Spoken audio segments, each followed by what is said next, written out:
लोगों की जिंदगियां संवारने के लिए बनाई है, लोगों की जिंदगियां बदलने के लिए बनाई है। और मैं सिर्फ इसका एमडी नहीं हूं, ये सोच के बाजार में मत जाया करो तुम इस कंपनी के मालिक हो, जनता इस कंपनी की मालिक है, ये सोच के बाजार में जाया करो। तो आप सभी का हिंदुस्तान के डायरेक्ट सेलिंग के इस महा इंटरव्यू में मैं बहुत बहुत स्वागत करता हूं। दोस्तों, मैं Mahipal Singh, crown diamond of Asclepius wellness, आज आप सभी का इस इंटरव्यू में स्वागत भी कर रहा हूं और आपको यकीन भी दिला रहा हूं कि आज आपने जिंदगी का सबसे इंपॉर्टेंट वक्त 1 घंटे का इस इंटरव्यू के लिए निकाला है। आप यकीन मानिए, आप जो अभी आए हैं, 1 घंटे बाद जब आप इस इंटरव्यू से फ्री होंगे, आपके विचार, आपकी सोच, आपके विजन 100% बदल चुके होंगे। आज मैं आपको एक ऐसा मंत्र दिलवाने वाला हूं कि लोग कैसे कामयाब होते हैं, कौन कौन से ऐसे डाउट्स हैं जिनकी वजह से लोग सक्सेस नहीं होते हैं, कामयाब नहीं हो पाते हैं। दोस्तों, मुझे मालूम है आपका वक्त बहुत कीमती है, लेकिन इससे भी ज्यादा इंपॉर्टेंट बात मैं आपको यह बताना चाहता हूं कि इससे भी ज्यादा इंपॉर्टेंट, इस इंटरव्यू को आपको सुनने के बाद आपको ऐसा लगेगा आपके वक्त से भी ज्यादा कीमती आज का आपका 1 घंटा आपकी जिंदगी में, लाइफ में हमेशा रहेगा। ये यादगार 1 घंटा रहेगा। दोस्तों, पिछले 7 दिन से हम लोग प्रमोशन कर रहे थे। आप सारे लोग बेसब्री से संडे का 11 बजे का इंतजार कर रहे थे। सारे एसलीपियस फाइटर ही नहीं, पूरे हिंदुस्तान के डायरेक्ट सेलिंग के जितने भी लीडर्स हैं, आज उन सब लोगों के लिए एक सुनहरा दिन है। क्योंकि दोस्तों, हमारी तमाम कोशिशों के बाद, बहुत ज्यादा रिक्वेस्ट के बाद, आज मैं आपके सामने किसी शख्स को नहीं, एक ऐसी शख्सियत को इनवाइट करने जा रहा हूं, आमंत्रित करने जा रहा हूं। मैं जानता हूं कि उनका टाइम, आप भी जानते हैं कि बहुत कीमती है, बहुत मुश्किल से उनका टाइम निकलता है, शेड्यूल बहुत बिजी है, लेकिन फिर भी वो हम लोगों से इतना प्यार करते हैं कि उन्होंने इस बिजी शेड्यूल में भी हमें टाइम देने का डिसीजन लिया, हमारी मांग को सुना और आप सभी की और मेरी भी रिक्वेस्ट पे उन्होंने हमारा इनविटेशन स्वीकार करा। जी हां दोस्त, मैं अभी आपको मिलवाने जा रहा हूं हिंदुस्तान की fastest growing company Asclepius Wellness के CEO and MD mister Sanjeev Kumar sir को। दोस्तों, हम सारे लोग मिलकर वेलकम करते हैं। Please welcome Asclepius Wellness CEO and MD mister Sanjeev sir. Sir, आपका स्वागत है। सर नमस्कार, आपका स्वागत है आज हमारे इंटरव्यू में। हमारे दर्शक पिछले 7 दिन से वेट कर रहे थे। आज मेरा भी सौभाग्य है और आपका भी, हम सभी लोगों का सौभाग्य है कि आज आपसे 1 घंटे तक हम बहुत कुछ सीखने वाले हैं, जिससे हमारी जिंदगी में आमूल परिवर्तन आएंगे। Sir please. Thank you Mahipal ji. तो नमस्कार सभी देखने वाले सभी दर्शकगण को, बहुत बहुत नमस्कार। सर, आपका बहुत बहुत स्वागत है। पिछले 7 दिन से जैसे ही हम यहाँ पे प्रमोशन कर रहे थे जी, लोगों ने बहुत सारे सवाल किए, बहुत सारी चीजें आपके पास जानने चाहते हैं। मैं तकरीबन 2000 से ज्यादा सवाल आए थे, सभी के सवाल तो नहीं ले पाया क्योंकि इतने कम टाइम में सबके सवाल लेना थोड़ा मुश्किल है। लेकिन उसके बाद भी मैंने तमाम ऐसे सवाल लोगों के यहाँ पे लिए हैं जिनके आज आपको जवाब देने ही होंगे, क्योंकि जनता जानना चाहती है। और आप में से भी बहुत सारे लोगों ने जो जो मेरे से सवाल किए हैं, मैं उनका जवाब जरूर आपको दिलाऊंगा। दोस्तों, सबसे पहले शुरुआत करते हैं। हमारे एक लीडर है, एसोसिएट है, मुझे नहीं मालूम, मेहताब सिंह चौहान किसी का नाम है। वो ये जानना चाहते हैं सर के बारे में कि सर पहले क्या करते थे, कैसे थे, कहां से आए, कैसे डायरेक्ट सेलिंग में आए। सर, हम ये जानना चाहते हैं कि आप इस इंडस्ट्री में आने से पहले क्या किया करते थे, आपका इस इंडस्ट्री के अंदर आने से पहले किस प्रोफेशन में आप काम करना चाहते थे, आप कहां से हैं, इस बारे में थोड़ा सा आप बताएं। तो सबसे पहले तो नमस्कार सभी दर्शकगण को एक बार फिर। तो महिपाल जी, मैं रहने वाला हूं अपना गाजियाबाद डिस्ट्रिक्ट और मोदीनगर, वहां पर एक सिटी है, उसके पास एक गांव है छोटा सा खंजरपुर। बचपन में पढ़ाई लिखाई करने के बावजूद, क्योंकि मेरे पापा आर्मी में थे, तो उनसे इंस्पिरेशन मुझे मिला और मैंने आर्मी ज्वाइन करी और आर्मी में ही मैंने पहले जॉब की है, आर्मी में मैंने काम किया है। और पढ़ाई लिखाई अपना नॉर्मल की है, उसके बाद मैंने आर्मी ज्वाइन कर ली थी। तो मेरा मतलब पहले मैं आर्मी में था। सर बिल्कुल आपने बहुत बढ़िया बताया कि आज के टाइम में हमारे समाज में एक धारणा है कि किसी को अगर सरकारी नौकरी मिल जाए तो सरकार का दामाद बन जाता है, पहले सैलरी मिलती है, उसके बाद पेंशन मिलती है। इतनी अच्छी जॉब होने के बाद आज हिंदुस्तान की सबसे रेस्पेक्टेड जॉब में आर्मी का नाम आता है। उसके बाद भी आप इस डायरेक्ट सेलिंग इंडस्ट्री में आए, और आए ही नहीं, आपने अपना पूरा कैरियर इस इंडस्ट्री में लगा दिया। इसके पीछे से क्या वजह रही होगी? देखिए महिपाल सर, रियली जॉब वो भी आर्मी का बड़ा रिस्पेक्टेड जॉब है, और हमने भी पूरा 15 साल दिए हैं। कश्मीर से कन्याकुमारी तक हमारी पोस्टिंगें रही हैं, बड़ा मजा आ रहा था जॉब में। लेकिन फिर भी होता ही है ना, इंसान की जो इच्छाएं हैं वो तो असीमित हैं। तो ऐसी कुछ इच्छाएं हमारी थी, और कुछ अगर हम अपनी इच्छाओं का दमन कर लें तो बच्चों की कुछ इच्छाएं थी, बच्चे कुछ अच्छी जिंदगी जीना चाहते, तो फिर कोई ना कोई दूसरा सोचा कि कोई ऐसा काम इस दुनिया में है अगर हमारे लायक, तो ट्राई करेंगे, बच्चों के सपने पूरे करेंगे। तो फिर अचानक जयपुर के अंदर एक दोस्त थे, वो ले गए किसी डायरेक्ट सेलिंग कंपनी के प्रोग्राम में, और वहां पर मैंने देखा मान सम्मान, रिस्पेक्ट, पैसा। सबसे बड़ी बात है, मैंने वहां पर ये देखा कि हमारे जैसे लोग कामयाब हैं। हमारे जैसे मीन्स मतलब आम आदमी जो 10वीं पास है, 12वीं पास है, या BA है, या ग्रेजुएट है, काफी लोग वहां पर पैसे वाले मैंने देखे। मैं काफी इंस्पायर हुआ। और इस इंडस्ट्री की खासूसियत मुझे सबसे ज्यादा जो लगी वो ये लगी कि यहाँ पर कोई भी व्यक्ति जिसके पास डेडिकेशन है, हिम्मत है, मेहनत है, जज्बा है, सपने है, कोई भी कामयाब हो सकता है। यहाँ पर टैलेंट की जरूरत नहीं है, क्योंकि आजकल देखिए आप मार्केट में कामयाब होने के लिए, मान लो मेरे सपने हैं या आपके सपने हैं, अगर हम उन्हें पूरा करना चाहे तो मार्केट में क्या है, या तो आपको पढ़ना लिखना बहुत पड़ेगा, तब आप IAS IPS बहुत बड़े बड़े बिग जॉब्स आपको बिग प्रोफेशनल जॉब आपको मिलेंगे, या आपके पास बहुत ज्यादा पैसा हो, आपको बहुत पैसा लगाएंगे तो बहुत पैसा कमाएंगे, होटल हॉस्पिटल स्कूल बना लें, या आपके पास कोई एक्सट्रीम टैलेंट हो, आप विराट कोहली की तरह अच्छे क्रिकेटर बने, अच्छे बॉक्सर बने, अच्छे सिंगर बने। मतलब मैं कहता हूँ डायरेक्ट सेलिंग के सिवा बहुत सारे प्रोफेशन है, आदमी सपने पूरे कर सकता है, और लोग कर भी रहे हैं। लेकिन क्या वो खासूसियत हर आम आदमी में होती है? क्या वो टैलेंट, वो पढ़ाई लिखाई, वो पैसा?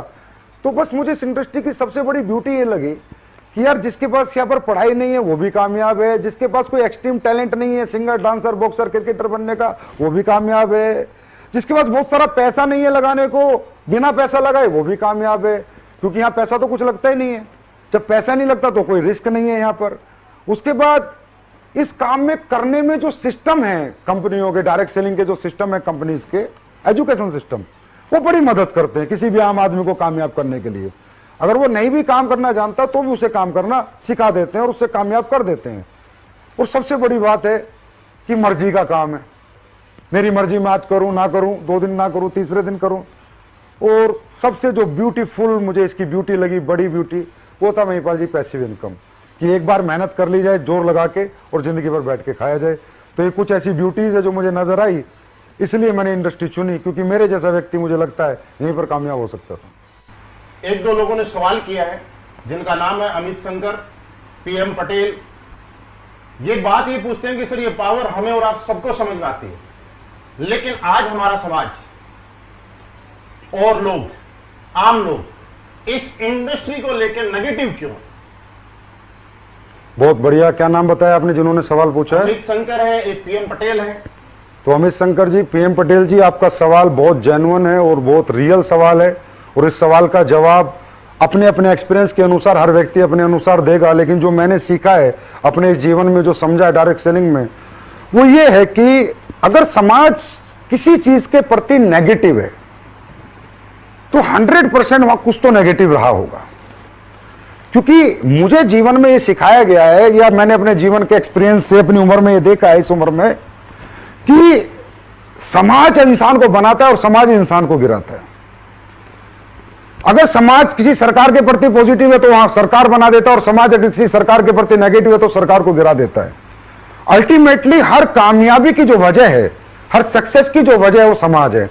समाज चाहे तो कोई स्कूल चला देता है, समाज चाहे तो फ्लॉप कर देता है, समाज चाहे तो किसी फिल्म को हिट कर देता है, समाज चाहे तो फ्लॉप कर देता है। इसका मतलब सब कुछ तो समाज ही है। अब समाज डायरेक्ट सेलिंग को लेकर नेगेटिव है, आप बिल्कुल अपनी जगह सही है और सही कह भी रहे हैं। तो मुझे ऐसा लगता है कि डायरेक्ट सेलिंग ने कुछ ना कुछ तो ऐसा होता होगा कि जिससे लोग नेगेटिव हैं। तो महिपाल जी उसके लिए एक छोटी सी मैं अपना एक्सपीरियंस शेयर करना चाहूंगा। डायरेक्ट सेलिंग जो बिजनेस है महिपाल जी, इसको लोग सोचते हैं कि ये कुछ अलग बिजनेस है। ये ऐसा कुछ भी नहीं है। ये समाज क्यों नेगेटिव है, इसका आपके इस क्वेश्चन का आंसर मेरी थोड़ा सा डायरेक्ट सेलिंग के एक्सपीरियंस में नॉलेज शेयर करूंगा तो आपको अपने आप ही मिल जाएगा। डायरेक्ट सेलिंग इंडस्ट्री जो है ये कोई स्पेशल इंडस्ट्री नहीं है, कुछ अलग नहीं है। ये बेचने का एक तरीका है, एडवांस वर्जन ऑफ सेलिंग। जैसे दुनिया में पहले कैसे बिकता था, एक आदमी दुकान खोलता था, सुबह आता था, अभी भी खोलते हैं, 12 घंटे अपनी दुकान के अंदर आके माल बेच के निकल जाता था। उसी गली उसी मोहल्ले में बिकता था जहां उसकी दुकान थी। फिर किसी व्यक्ति ने एक एडवांस आइडिया, एडवांस वर्जन लाया फ्रेंचाइजी कॉन्सेप्ट का। फ्रेंचाइजी कॉन्सेप्ट, फ्रेंचाइजियां खोल खोल के एक आदमी ने एक जगह से पूरी दुनिया में फ्रेंचाइजियां खोल दी, पूरी दुनिया में फ्रेंचाइजियां खोल दी, तो उसका माल एक जगह बैठ के पूरी दुनिया में बिकने लगा। फिर एक आदमी आइडिया लाया कि यार मैन टू मैन सेलिंग भी हो सकती है, मैन टू मैन भी आदमी प्रोडक्ट बेच सकता है, मैन टू मैन भी आदमी चीजों को प्रमोट कर सकता है। तो इसे कहते हैं direct selling, man to man selling. तो ये जो मैन टू मैन सेलिंग है, इसका वर्जन है, इसका स्वरूप है डायरेक्ट सेलिंग। अब जिस आदमी ने बनाया, उसने किस लिए बनाया था? उसने महिपाल जी इसलिए बनाया था, प्रोडक्ट की वजह से बनाया था, प्रोडक्ट बेचने के लिए बनाया था। कुछ ऐसे करने के लिए नहीं बनाया कि भाई कुछ भी बेचो, हवा बेचो। क्योंकि फ्रेंचाइजी से क्या बिकता है? प्रोडक्ट। दुकान से क्या बिकता है? प्रोडक्ट। डायरेक्ट सेलिंग में क्या बिकता है? प्रोडक्ट। तो उसने एक इंडस्ट्री बनाई कि जहां पर एक आदमी एक प्रोडक्ट खरीदेगा, अगर उसको प्रोडक्ट अच्छा लगेगा तो उसको शेयर करेगा, ना कि बेचेगा। क्योंकि डायरेक्ट सेलिंग के अंदर सेल्समैन नहीं आते, एमबीए बीबीए करे हुए मार्केटिंग वाले लड़के नहीं आते। डायरेक्ट सेलिंग में समाज का एक आम आदमी आता है। एक बूढ़ा भी हो सकता है, एक मां भी हो सकती है, एक बहन भी हो सकती है, एक यंगस्टर भी हो सकता है। उसने कोई मार्केटिंग की स्टडी नहीं की, मार्केटिंग नहीं सीखी, उसे नहीं पता प्रोडक्ट कैसे बेचना है।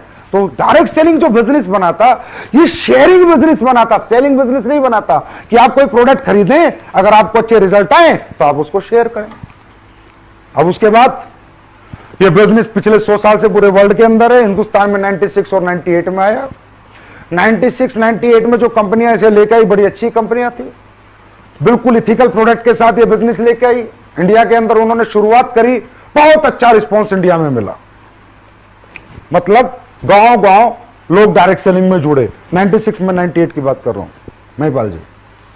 अब जब ये रिस्पॉन्स उन कंपनियों को मिला तो ऐसा लगा कि हाँ, हिंदुस्तान के अंदर बहुत बड़ा पोटेंशियल है इस इंडस्ट्री का और बहुत लोगों को एम्प्लॉयमेंट मिलेगा। लेकिन आपको पता है कि हर असली चीज के साथ एक नकली चीज साथ में आती है। हर ओरिजिनल के साथ डुप्लीकेट वर्जन जरूर आता ही आता है। तो जो ओरिजिनल स्वरूप वो लोग लेके आए कंपनी में, अगर आपको वो नाम नहीं लेना चाहूंगा, 2 कंपनी इंडिया की थी, एक इंडिया की एक बाहर की, जिन्होंने इथिकल डायरेक्ट सेलिंग को जन्म दिया अच्छे प्रोडक्ट के साथ। अब जब लोगों ने देखा कि इन कंपनियों की इतना पोटेंशियल है, इन कंपनियों में इतने लोग जुड़ने लग गए, एकदम आतंक मच गया, क्या धंधा आ गया, पैसे कमाने का धंधा आ गया। तो फिर डुप्लीकेट लोग मार्केट में आए और डुप्लीकेट लोगों ने एक चीज देखी, एक उन्होंने आइडिया लिया या कह सकते हो मार्केट का सर्वे किया कि हिंदुस्तान में तो पैसा कमाने का तरीका दे दो तो ही लोग जुड़ जाते हैं। तो उन लोगों ने क्या किया, उन लोगों ने कुछ कंपनियों से सीखा। जैसे एक बाहर की एक कंपनी आई थी, गद्दा बेचती थी, 80,000 का गद्दा 2001-2 में। तो हमारे इंडिया के लोगों ने कहा, जो इंडिया के जो डायरेक्टर बने, बाद में कंपनियां बनी, कि 80,000 का गद्दा बिक जाता है 2001 में, उस मंदे जमाने में, तो इसका मतलब हिंदुस्तान में लोग कुछ भी खरीद सकते हैं। क्योंकि हिंदुस्तान की एक मजबूरी है, हिंदुस्तान में अनएम्प्लॉयमेंट बहुत है, एक बात, और हिंदुस्तान इमोशनल कंट्री है, यहां रिलेशन बिकते हैं, रिश्ते बिकते हैं, प्रोडक्ट नहीं बिकते। तो उन लोगों ने क्या किया, जो इथिकल डायरेक्ट सेलिंग शुरू हुई थी, अच्छे प्रोडक्ट बेच के अच्छे पैसे कमाने की शेयरिंग इंडस्ट्री जो शुरू हुई थी, उन्होंने उसको साइड हटाया और कुछ भी हवा ले आए। कोई ऑनलाइन कंप्यूटर एजुकेशन ले आया, कोई वेब स्पेस ले आया, कोई गद्दे ले आया, कोई कपड़े ले आया, ऐसे ऐसे प्रोडक्ट लेके आए जो किसी के काम के नहीं थे। और फिर उन्होंने लोगों के इमोशंस और रिलेशन की ताकत से उन्हें बेचा और कंपनियों ने पैसा बनाया, लीडरों ने भी पैसा बनाया। लेकिन वो पैसा कंपनियों लीडर बनाते गए, पर समाज का एक बहुत बड़े वर्ग को नेगेटिव करते गए। कैसे? फॉर एग्जाम्पल, आपने किसी ऐसी कंपनी में जुड़ गए जिसके product no need, no use, no worth के हैं, ना आपके काम के हैं, ना आपकी जरूरत के हैं। और कोई व्यक्ति आपको एक लालच देता है कि 2 बनाओगे तो इतने मिलेंगे, 4 बनाओगे तो इतने मिलेंगे, और आपने पैसे दे दिए। इस तरह 100 लोगों ने पैसे दे दिए। सर, दुनिया की कोई भी डायरेक्ट सेलिंग कंपनी में अगर 100 लोग जुड़ते हैं महिपाल जी, तो काम 10 ही करते हैं। चाहे हमारी कंपनी में जुड़े, चाहे एमवे में जुड़े, चाहे मोदी केयर में जुड़े, चाहे वेस्टीज में जुड़े, जितनी भी कंपनियों में जुड़े, काम 10 ही लोग करते हैं। 90 लोग सिर्फ प्रोडक्ट के यूजर होते हैं। तो जब उन कंपनियों ने, जिन्होंने सिर्फ हवा बेचने का धंधा बनाया, लोगों के रिश्ते बेचकर पैसे कमाने की सोच बनाई, रिलेशन के साथ खेला, इमोशन के साथ खेला, उन कंपनियों के प्रोडक्ट जब 100 लोगों को बेचे गए, तो जो 90 लोग थे ना, जिन्होंने एक्साइटमेंट में खरीद लिए, और जब वो प्रोडक्ट उनके काम पे नहीं आया ना, तो उन्होंने टांड पे फेंक दिया और फिर गाली देनी शुरू करी उस व्यक्ति को जिसने उनको वो प्रोडक्ट दिया था। फिर कहना शुरू किया, ये बेकार काम है, ये जोड़ने का काम है, ये कंपनी वाले मूर्ख बनाते हैं, बेवकूफ बनाते हैं। और वो 10 लोग जो हर कंपनी में 100 में से 10 काम करते हैं, उन्होंने झंडे उठा लिए, मालाएं पहनाई, बुके दिए, वो कहते हैं पॉजिटिव इंडस्ट्री, अच्छी इंडस्ट्री है। मतलब हमने 100 लोगों को जोड़ा, 90 को नेगेटिव किया, 10 को पॉजिटिव, 90 को नेगेटिव, 10 को पॉजिटिव। अल्टीमेटली इन कंपनियों की वजह से, जिनके प्रोडक्ट लोगों की जरूरत के नहीं है, जिनके लोगों की नीड के नहीं है, और लोगों को जो लालच देखकर अपने साथ जोड़ लेते हैं, और फिर वो लोग काम तो करते नहीं है और प्रोडक्ट उनके काम का नहीं होता, तो वो जो वर्ग है समाज का, वो बहुत नेगेटिव है इस बात को लेके। तो असली जो नेगेटिविटी है वो यहां से शुरू हुई। मतलब हम ये समझ पा रहे हैं कि डायरेक्ट सेलिंग का जो स्वरूप था वो कुछ और था, लेकिन हिंदुस्तान के लोग इमोशनल हैं, हिंदुस्तान के लोग अपनों पे भरोसा करते हैं।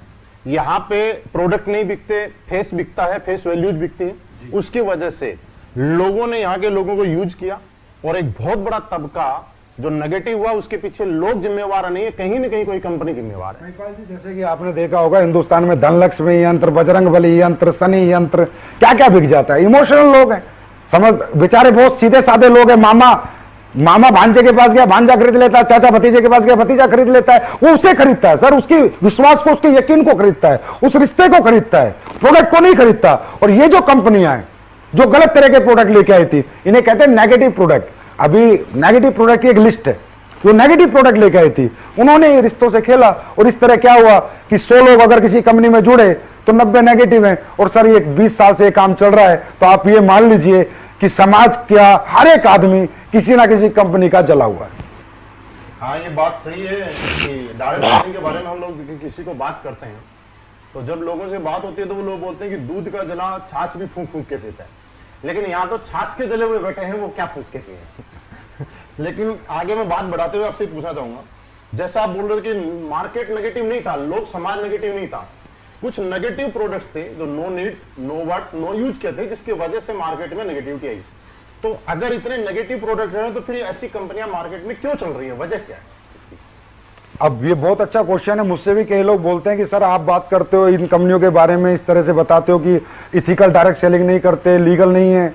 सर, ये कंपनियां इसीलिए चल रही है क्योंकि जब तक दुनिया में रिश्ते चलते रहेंगे, बाप बेटे का रिश्ता खत्म नहीं होगा, भाई बहन का रिश्ता खत्म नहीं होगा, मामा भांजे का खत्म नहीं होगा, चाचा भतीजे का खत्म नहीं होगा, वो यकीन, वो विश्वास जब तक बना रहेगा, जब तक ये कंपनियां चलती रहेगी।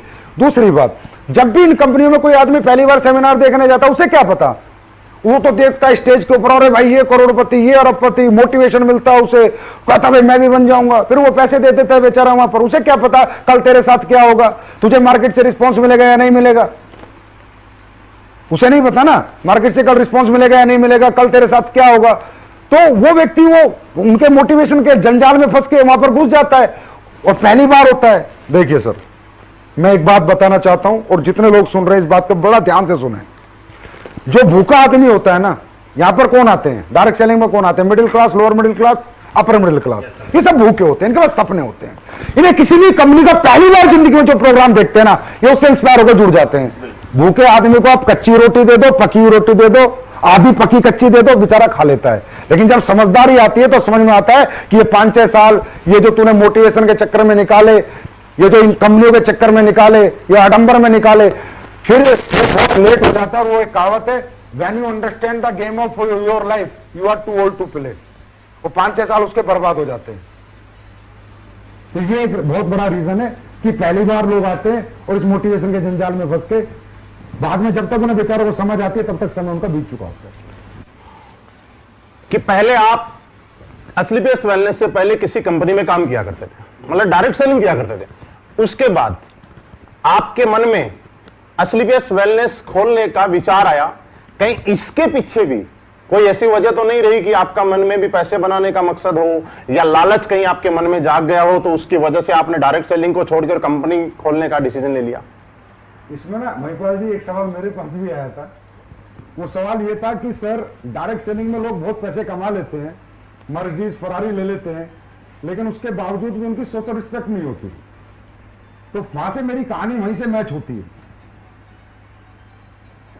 तो मैं उन लोगों को जवाब देना चाहता हूं, बिल्कुल सही बात है कि डायरेक्ट सेलिंग के लीडर की सोशल रिस्पेक्ट नहीं है, जबकि होनी चाहिए।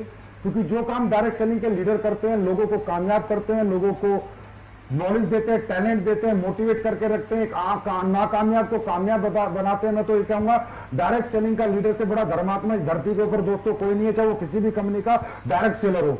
क्योंकि भैया दान करना एक दिन कर सकते हो, अनाथ आश्रम में एक दिन दान कर सकते हो, मंदिर में एक दिन दान कर सकते हो, मस्जिद में एक दिन दान कर सकते हो, लेकिन दुनिया का सर्वोपरि दान है किसी नाकामयाब को कामयाब करना। और ये डायरेक्ट सेलिंग के लीडर्स करते हैं। तो क्या इनको सोशल रिस्पेक्ट मिलनी चाहिए, नहीं मिलनी चाहिए? तो आवाज आती है मिलनी चाहिए। क्या मिलती है? बिल्कुल नहीं मिलती। फिर मैं वही कहूंगा क्यों नहीं मिलती। एक लड़के ने एक बिजनेस शुरू किया अपने गांव से। आदमी पहले कहां जाता है? रिश्तेदार और गांव वालों के पास जाता है जब भी किसी कंपनी में जुड़ता है। औरतों से ऐसा तो नहीं रोड चलते हुए किसी को प्लान दे देगा। अब जब वो उनके पास जाता है, वो उसकी भरोसे में बात मान के विश्वास करके पैसे दे देते हैं उसे, रिश्तेदार भी और सारे गांव वाले भी। अब अगर वो किसी गलत कंपनी के साथ ज्वाइन है, जिसने हवा बेची है, जो प्रोडक्ट के नाम पर पागल बना रही है, जो अपॉर्चुनिटी सेलिंग जो चलता है आज मार्केट में, अपॉर्चुनिटी सेलिंग, चलो मुझे अब तक ये समझ में what is the bloody opportunity selling. Opportunity selling होता क्या है? ये हवा कहां बिकती है? अगर ये हवा बिकती तो Reliance, Ambani, Tata, Birla, Apple, Samsung, LG ये क्यों नहीं बेच रहे? ये क्यों 24 घंटे प्रोडक्ट की आरएनडी पे लगे रहते हैं? क्यों प्रोडक्ट पे फोकस करते हैं? रोज एडवांस वर्जन ऑफ प्रोडक्ट बनाते हैं, दिन रात मेहनत करते हैं, इतनी हजारों लाखों फैक्ट्रियां लगाते हैं। लेकिन डायरेक्ट सेलिंग की कुछ कंपनियों में बड़ा मजेदार एक डायलॉग है, अपॉर्चुनिटी सेलिंग। अरे भाई क्या होती है अपॉर्चुनिटी सेलिंग? मुझे आज तक समझ नहीं आया। तो वो अपॉर्चुनिटी सेलिंग वाली कंपनियों में जो बच्चा फंस जाता है, फिर वो अपने गांव को जोड़ देता है, अपने रिश्तेदारों को जोड़ देता है, वो 100 लोगों को जोड़ता है महिपाल जी, वो 10 लोग काम करते हैं, 90 लोग नेगेटिव हो जाते हैं। अब जब वो बच्चा BMW फरारी लेके आता है और अपने मामा के घर के आगे से निकलता है ना, तो सगा मामा बोलता है भांजे नहीं मिला था लूटने के लिए। सगी बुआ बोलती है भतीजे मुझे ही 15,000 डुबो के, 20,000 डुबो के, 10,000 डुबो के, 500 रुपए कमा के, 1000 रुपए कमा के तूने मेरा नुकसान करना था। ये गाड़ी है ना, तूने मेहनत से नहीं ली, लोगों को लूट कर ली है। और रियली वो कंपनियां उनके प्रोडक्ट जो इस तरह के बेचती हैं, वो रियली लोगों के रिश्तों से खिलवाड़ करके लोगों को लूट रही है। अब ये बताइए, जब साला रिश्तेदार ही हमारे खिलाफ हो गए, जब हमारे गांव के हमारे खिलाफ हो गए, तो भाई साहब सोशल रिस्पेक्ट करेगा कौन? इसका एक ही कारण है, हवा बेचना, अपॉर्चुनिटी सेलिंग। जो भी लोग अपॉर्चुनिटी सेलिंग करेंगे उनको कभी मार्केट में सोशल रिस्पेक्ट ना मिलती थी ना मिलेगी, ये मैं गारंटी देता हूं। और जो लोग ईमानदारी से अच्छे प्रोडक्ट बेच रहे हैं, जिनके प्रोडक्ट में रिजल्ट है, प्रोडक्ट गरीब आदमी के काम आ रहे हैं, गरीब आदमी रो नहीं रहा पैसे देके, पैसे लगा के उसकी आत्मा उसे बद्दुआ नहीं दे रही, उसकी आत्मा दुआ दे रही है, उनकी मैं बताता हूं महिपाल जी, इतिहास रचा एसलीपीएस वेलनेस के फाइटर्स ने, लीडर्स ने। और सबको बताता हूं, अभी देख लेना 15 अगस्त आ रहा है, हमारे फाइटरों को लोग झंडा फहराने के लिए बुलाते हैं, लीडर्स को। Yes sir. ये है सोशल रिस्पेक्ट। क्योंकि हमने अगर 100 लोगों को प्रोडक्ट दिया है ना सर, मैं सबकी 100 आउट ऑफ 100 की बात नहीं करता, पर 80% को रिजल्ट आता है, 20% को नहीं आता, तो हम 100 में से 80 को पॉजिटिव कर रहे हैं। तो ये मुहिम हमने 6 साल पहले चलाई। और दूसरी बात, एक आखिरी बात, मैं लीडर्स आपसे बात पूछना चाहता हूं, ये जो एक डायलॉग आता है आपके सेमिनार में, कोई भी अच्छी चीज अगर आप खरीदते हो तो 4 आदमी को बताते हो, आपको पैसे नहीं आते। कोई भी अच्छी चीज आप खरीदते हो, 4 आदमी को, कोई अच्छी पिक्चर देख के आते हो, 4 आदमी को दिखाते हो, पैसे नहीं आते। अरे मेरे भाई, इसमें एक लाइन है, अच्छी चीज खरीदते हो तब 4 आदमी को बताते हो। क्या कोई गलत फिल्म देखकर, फ्लॉप फिल्म देखकर कभी 4 आदमी को लेके गए? क्या गलत स्कूल में अपने बच्चों को पढ़ाया तो उस स्कूल को प्रमोट किया? क्या गलत डॉक्टर को खुद को दिखाया तो प्रमोट किया? तो मेरे भाई एक बात ध्यान में रखो, ये बात, गलत चीजें प्रमोशन में नहीं होती, मैन टू मैन एडवर्टाइजमेंट अच्छी चीजों का होता है। तो ये बात भी ध्यान रखा करो कि अच्छी चीज खरीद के लाते हैं, और अच्छी चीज वो होती है जो लोगों के नीड की हो, लोगों के यूज की हो, लोगों के वर्थ की हो। बिल्कुल सर हम इसी के पीछे थे कि डायरेक्ट सेलिंग करते करते मेरा सवाल कुछ बीच में रह गया कि आखिर ये कंपनी खोलने के पीछे वजह क्या रही होगी? महिपाल जी, डायरेक्ट सेलिंग करते करते मेरी अच्छी खासी टीम थी जिस भी कंपनी में मैं काम करता था, लेकिन मैंने पैसे कमाए थे, मैंने गाड़ी भी ली, मैंने बंगला भी लिया, मेरे पास अचीवमेंट भी थी, क्योंकि समझ सकते हो तो मैं एक्स्ट्राऑर्डिनरी टैलेंट नहीं कहूंगा, मेहनत है मेरी। लेकिन जो लोग मेरे साथ थे ना, उनका सक्सेस रेशियो बहुत कम था। मान लो मेरे पास 20,000 लोग थे ना, तो उसमें मात्र 20 ही आदमी पैसे कमा रहे थे। ओके। तो जब नीचे वाले बच्चे पैसे नहीं कमा रहे थे और उनकी हाल लगती थी ना, कोई कमरा लेके कहीं पड़ा है, कोई कमरा ले, एक लड़का था, मैं नाम नहीं बताऊंगा, तो उस लड़के ने मुझे फोन किया कि गुरुजी मैं कमरा लेके रहता हूं और जो मैं प्रोडक्ट बेचता हूं लोग मेरे मुंह पे फेंक के चले जाते हैं और मेरे को 5 साल हो गए, मैं अभी तक कुछ नहीं कमा पाया। तो वो चीज मुझे दर्द दिया, एक बात। दूसरी बात, जिन लोगों को मैंने प्रोडक्ट बेचे थे, जहां भी मैं काम करता था, मैंने बीमे में बहुत बेचे थे, तो जिन लोगों ने मुझसे बीमे लिए उनमें चाचा, फूफा, मामा, रिश्तेदार, साला, साली बहुत लोग थे।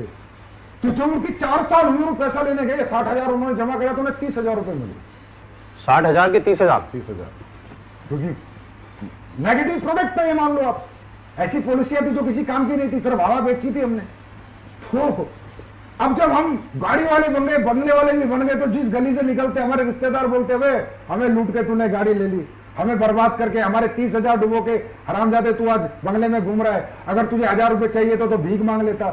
तो उन चीजों से मैं इतना निराश हो गया, इतना हताश हो गया। एक तो लोग नाकामयाब मेरे साथ, 20-30,000 लोग थे, उनमें बहुत कम कामयाब। एक जो मैंने कमाया तो नाम नहीं कमाया, सम्मान नहीं कमाया, पैसा आया लेकिन सोशल रिस्पेक्ट मेरी गायब हो गई। ये सोच के महिपाल जी, आपको अगर मैं सही बताऊं तो मैंने तो काम ही छोड़ दिया था। मैंने डायरेक्ट सेलिंग को 12-13 में रिजाइन ही कर दिया था, 12 में। मतलब इस इंडस्ट्री से आप आउट हो गए थे? हाँ, हमेशा के लिए। मैं आपको रियल बताऊं, मैं मतलब मेरा दिल उब गया, मैं कैसा लगा घटिया काम नहीं करना, क्योंकि हमें ना पता क्या सिखाया गया था कि बुरी चीजें बेचकर अच्छे पैसे कमाए जा सकते हैं। वो मेरे गले से नहीं उतर रहा था। अरे भाई, एप्पल भी बेच रहा है मोबाइल, सैमसंग भी एलईडी बेच के कमा रहा है, मारुति कार बेच के कमा रही है, घटिया प्रोडक्ट बेचकर ही अच्छे पैसे कमाए जा सकते हैं ना।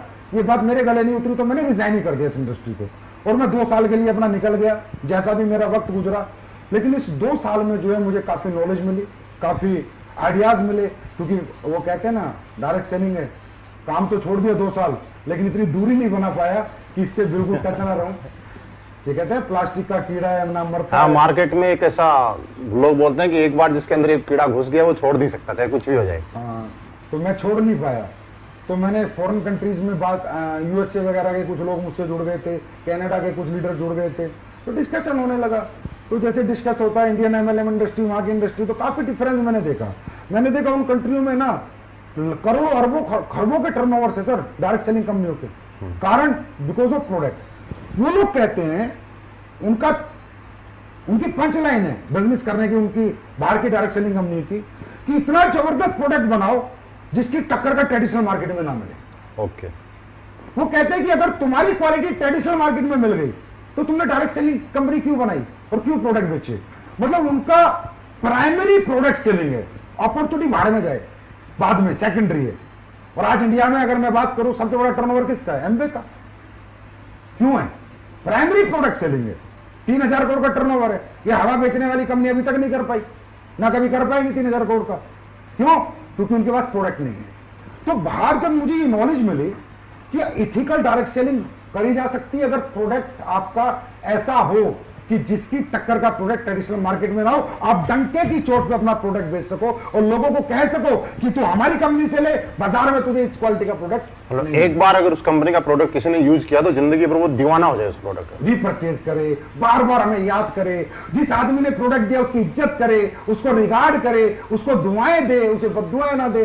तो जब से मुझे ये बात पता चली कि बुरी चीजें नहीं, अच्छी चीजें बेचकर भी डायरेक्ट सेलिंग हो सकती है, तब फिर मैंने विचार बनाया कि चलो भाई शुरुआत करते हैं। जैसे आपने अभी कहा कि सर आपके मन में लालच तो नहीं था कंपनी बनाने के पीछे, तो महिपाल जी जब मुझे नॉलेज हो गई कि भाई अच्छी प्रोडक्ट भी हैं, दुनिया में अच्छी कंपनियां भी हैं जिनके अच्छे प्रोडक्ट बेचकर आप अच्छे पैसे कमा सकते हो, और नीड के प्रोडक्ट, यूज के प्रोडक्ट, वर्क के प्रोडक्ट। तो मैंने क्या किया, आकर कंपनियां सर्च करनी शुरू करी। फॉरेन कंपनी में तो मैं काम नहीं करना चाहता था, तो मैंने इंडियन कंपनी ज्यादातर सर्च करी कि चलो यार अच्छी कंपनी में काम करते हैं। बहुत अच्छी अच्छी कंपनी इंडिया में भी, ऐसी बात नहीं है। मैंने उनके प्रोडक्ट देखे, बहुत अच्छे प्रोडक्ट मिले मुझे। कुछ कंपनियों के तो पैसा नहीं, कोई कंपनी पैसा दे रही है तो प्रोडक्ट नहीं। कहीं ना कहीं मुझे उनकी नीयत में वो चीज लगी नहीं जो होनी चाहिए, खोट कहीं ना कहीं दिखा। मतलब सारा प्रोडक्ट अच्छा है तो कंडीशन इतना, कंडीशनल प्लान इतना है कि पैसा नहीं दे रहे, और पैसा दे रहे हैं तो प्रोडक्ट के नाम पे पूरा कचरा दे रहे हैं। तो फिर मैं हताश हो गया। मतलब इंडिया की कोई कंपनी मैंने नहीं छोड़ी, कंपनियां बहुत अच्छी हैं, लेकिन मैं कह सकता हूं मेरे विचारों पे वो खरी नहीं उतरी। तो मैंने सारी कंपनी ट्राई करी है महिपाल जी, कोई छोड़ी नहीं। मैं नेटवर्किंग करना चाहता था, मैं कंपनी कभी नहीं खोलना चाहता था। ये बात मैं सबको बता रहा हूं, मैं कभी जिंदगी में कंपनी खोलना नहीं चाहता था, क्योंकि कंपनी खोलना एक नेटवर्कर का काम ही नहीं है। मैं एक मोटिवेटर था, एक ट्रेनर था, एक लीडर था। मुझे पैसिव इनकम में जो मजा आता, किसी कंपनी में काम करके 10-20 लाख का नेटवर्क बना के जो आज मैं जिंदगी जी रहा होता, आज वो नहीं जीता। आज लाखों लायबिलिटीज मेरे ऊपर है। मैं पहले भी जानता था, इतना मैच्योर था कि कंपनी बनाना अपने आप में बहुत बड़ी जिम्मेदारी है, बहुत बड़ा प्रेशर है। आपको हर दिन हर घंटे फोकस रहना पड़ेगा। आप कभी भी कंपनी मालिक होकर पैसिव इनकम नहीं ले सकते। तो महिपाल जी, मैं कंपनी नहीं बनाना चाहता था। मतलब आपका कंपनी बनाने का कोई मकसद नहीं था? बिल्कुल नहीं। ये कंपनी मैं ऐसा समझ सकता हूं कि चाहत में नहीं, मजबूरी में बनी है। मैं बताता हूं आपको, मैंने फिर एक कंपनी फाइनल करी लास्ट में कि चलो भाई इसमें काम करते हैं, सितंबर 2014 में। बस आज फाइनल करी, कल उसकी भी नियत में खोट दिखा। मतलब कहीं दिखाई नहीं कि कोई लोगों के लिए कुछ करने आ रही है, पब्लिक के लिए कुछ समर्पण के साथ आ रही है कोई कंपनी। ऐसा लग रहा है बस सब लूट का माल निकाल लो जितना निकाल सकते हो। बस फिर मैंने कहा चलो भाई ये झंडा हम ही पकड़ते हैं। लालच था, किस चीज का लालच था? जो लोग मेरे साथ जीवन लगाया था, जो नाकामयाब हो गए थे, उनको कामयाब करने का लालच था। लालच था मुझे उन लोगों के लिए जो 6-6 साल से कंपनियों में धक्के खा रहे हैं, और आज उनके घर वाले कहते हैं तूने क्या घटिया प्रोफेशन चुना, और जिनको कामयाबी नाम की चीज दूर दूर तक नजर नहीं आ रही, उनको कामयाब करने का लालच था। हर दुखी नेटवर्कर जितना था इंडिया में, उसको सुखी करने का, हर नाकामयाब नेटवर्कर को कामयाब करने का लालच मुझ में कल भी था, आज भी और हमेशा रहेगा। और इसी लालच ने कंपनी खुलवाई, क्योंकि मैंने ये सोचा कि संजीव कुमार, जब तेरे जैसे टैलेंट को कोई प्लेटफॉर्म अच्छा नहीं लग रहा, तो हजारों लाखों लोग तेरी तरह तड़पे हुए हैं जिन्हें एक अच्छे प्लेटफॉर्म की तलाश होगी, अच्छे एथिक्स, अच्छे प्रिंसिपल, अच्छे प्रोडक्ट, अच्छे प्लान की तलाश होगी। तब मैंने झंडा उठाया और 6 साल से आप लोगों के साथ लेके चल रहा हूं। एक सवाल सर है कि इतना आपने रिसर्च किया, तकरीबन आप बता रहे हो कि 1.5-2 साल आपने गैप दिया, उसके बाद रिसर्च किया, आपको कोई कंपनी अच्छी नहीं मिली, कुछ कमी कहीं मिली, कहीं कमी कुछ मिली, उसके बाद भी आपने कंपनी खोलने का रिसर्च किया। मुद्दा यह है कि इतना रिसर्च करने के बाद ऐसा कौन सी खासियत और वजह दिखाई दी जिसकी वजह से आपने वेलनेस इंडस्ट्री का चुनाव किया, और वेलनेस इंडस्ट्री में भी खासकर आयुर्वेदा को चुना? इसके पीछे की कोई वजह? इसके पीछे की वजह यह है कि जब मैं रिसर्च कर रहा था, 2 साल का जो मेरा गैप था, और जो मैंने कहा यूएसए वगैरह, कनाडा वगैरह, जापान वगैरह, जिन भी लोगों से, लीडरों से मैं टच में था, तो जब मैं उनसे बात करता भाई तुम्हारे यहाँ सबसे टॉप में कौन सी कंपनी है, तो कहते sir wellness company, wellness industry. क्योंकि वेलनेस इंडस्ट्री आने वाले समय की $1 ट्रिलियन इंडस्ट्री है, because of life style disease. आज लाइफ स्टाइल डिजीज आप देख रहे हो, बोलबाला है उनका, शुगर, बीपी, हार्ट अटैक, ये सब चीजें। तो ये लाइफ स्टाइल डिजीज है, इसका सोल्यूशन किसके पास है? ओनली वेलनेस इंडस्ट्री के पास है, और किसी के पास इसका सोल्यूशन नहीं है। अब वेलनेस में मैंने आयुर्वेदा को क्यों चुना? क्योंकि वेलनेस में आज हमारे पास फूड सप्लीमेंट भी है, आयुर्वेदा नहीं अभी लेके आए हम, लेकिन मैंने आयुर्वेदा को प्रेफरेंस क्यों दिया? क्योंकि 5000 साल पुराना इतिहास हमारा बताता है कि हमारा आयुर्वेद कितना पावरफुल है।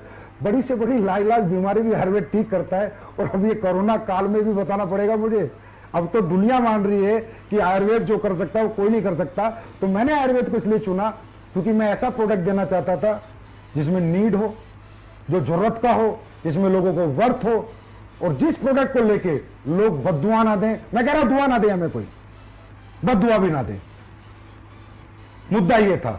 दूसरी बात, हमारा प्रोडक्ट अगर कोई आदमी लेता है ना सर, तो ऐसे नहीं लेके रख लेता लाओ लाओ लाओ, वो पक्का बॉडी को डिटॉक्सिफाई करने के लिए लेगा, या उसके घर में कोई परेशानी होगी उसको ठीक करने के लिए लेगा। कहने का मतलब हम चिपकाते नहीं है, हम जरूरत पैदा नहीं करते, लोगों को जरूरत होती है, वो प्रोडक्ट हम देते हैं।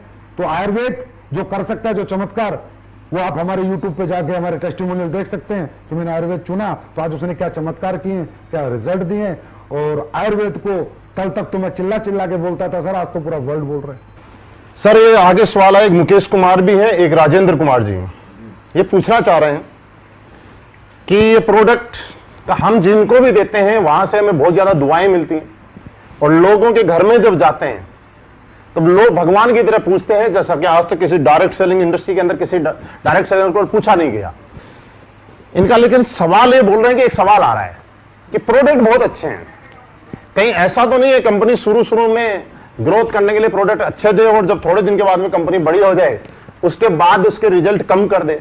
मेन सवाल ये है कि क्या गारंटी है कि जिंदगी भर ऐसे ही रिजल्ट रहे। 9 नवंबर 2014 को शुरुआत हुई थी, शुरुआत तब हुई थी, आज तो 6 साल हो चुके हैं। 6 साल से आज तक प्रोडक्ट क्वालिटी डाउन नहीं हुई। देखिए सर, जिस कंपनी का बेसिक प्रोडक्ट हो, जिसका बेसिक क्वालिटी हो, अगर प्रोडक्ट में मैं कल कॉम्प्रोमाइज करता हूं, क्वालिटी कॉम्प्रोमाइज करता हूं, और जिसने भी आज तक किया है उसका ग्राफ ऊपर नहीं गया, उसका ग्राफ नीचे गया है।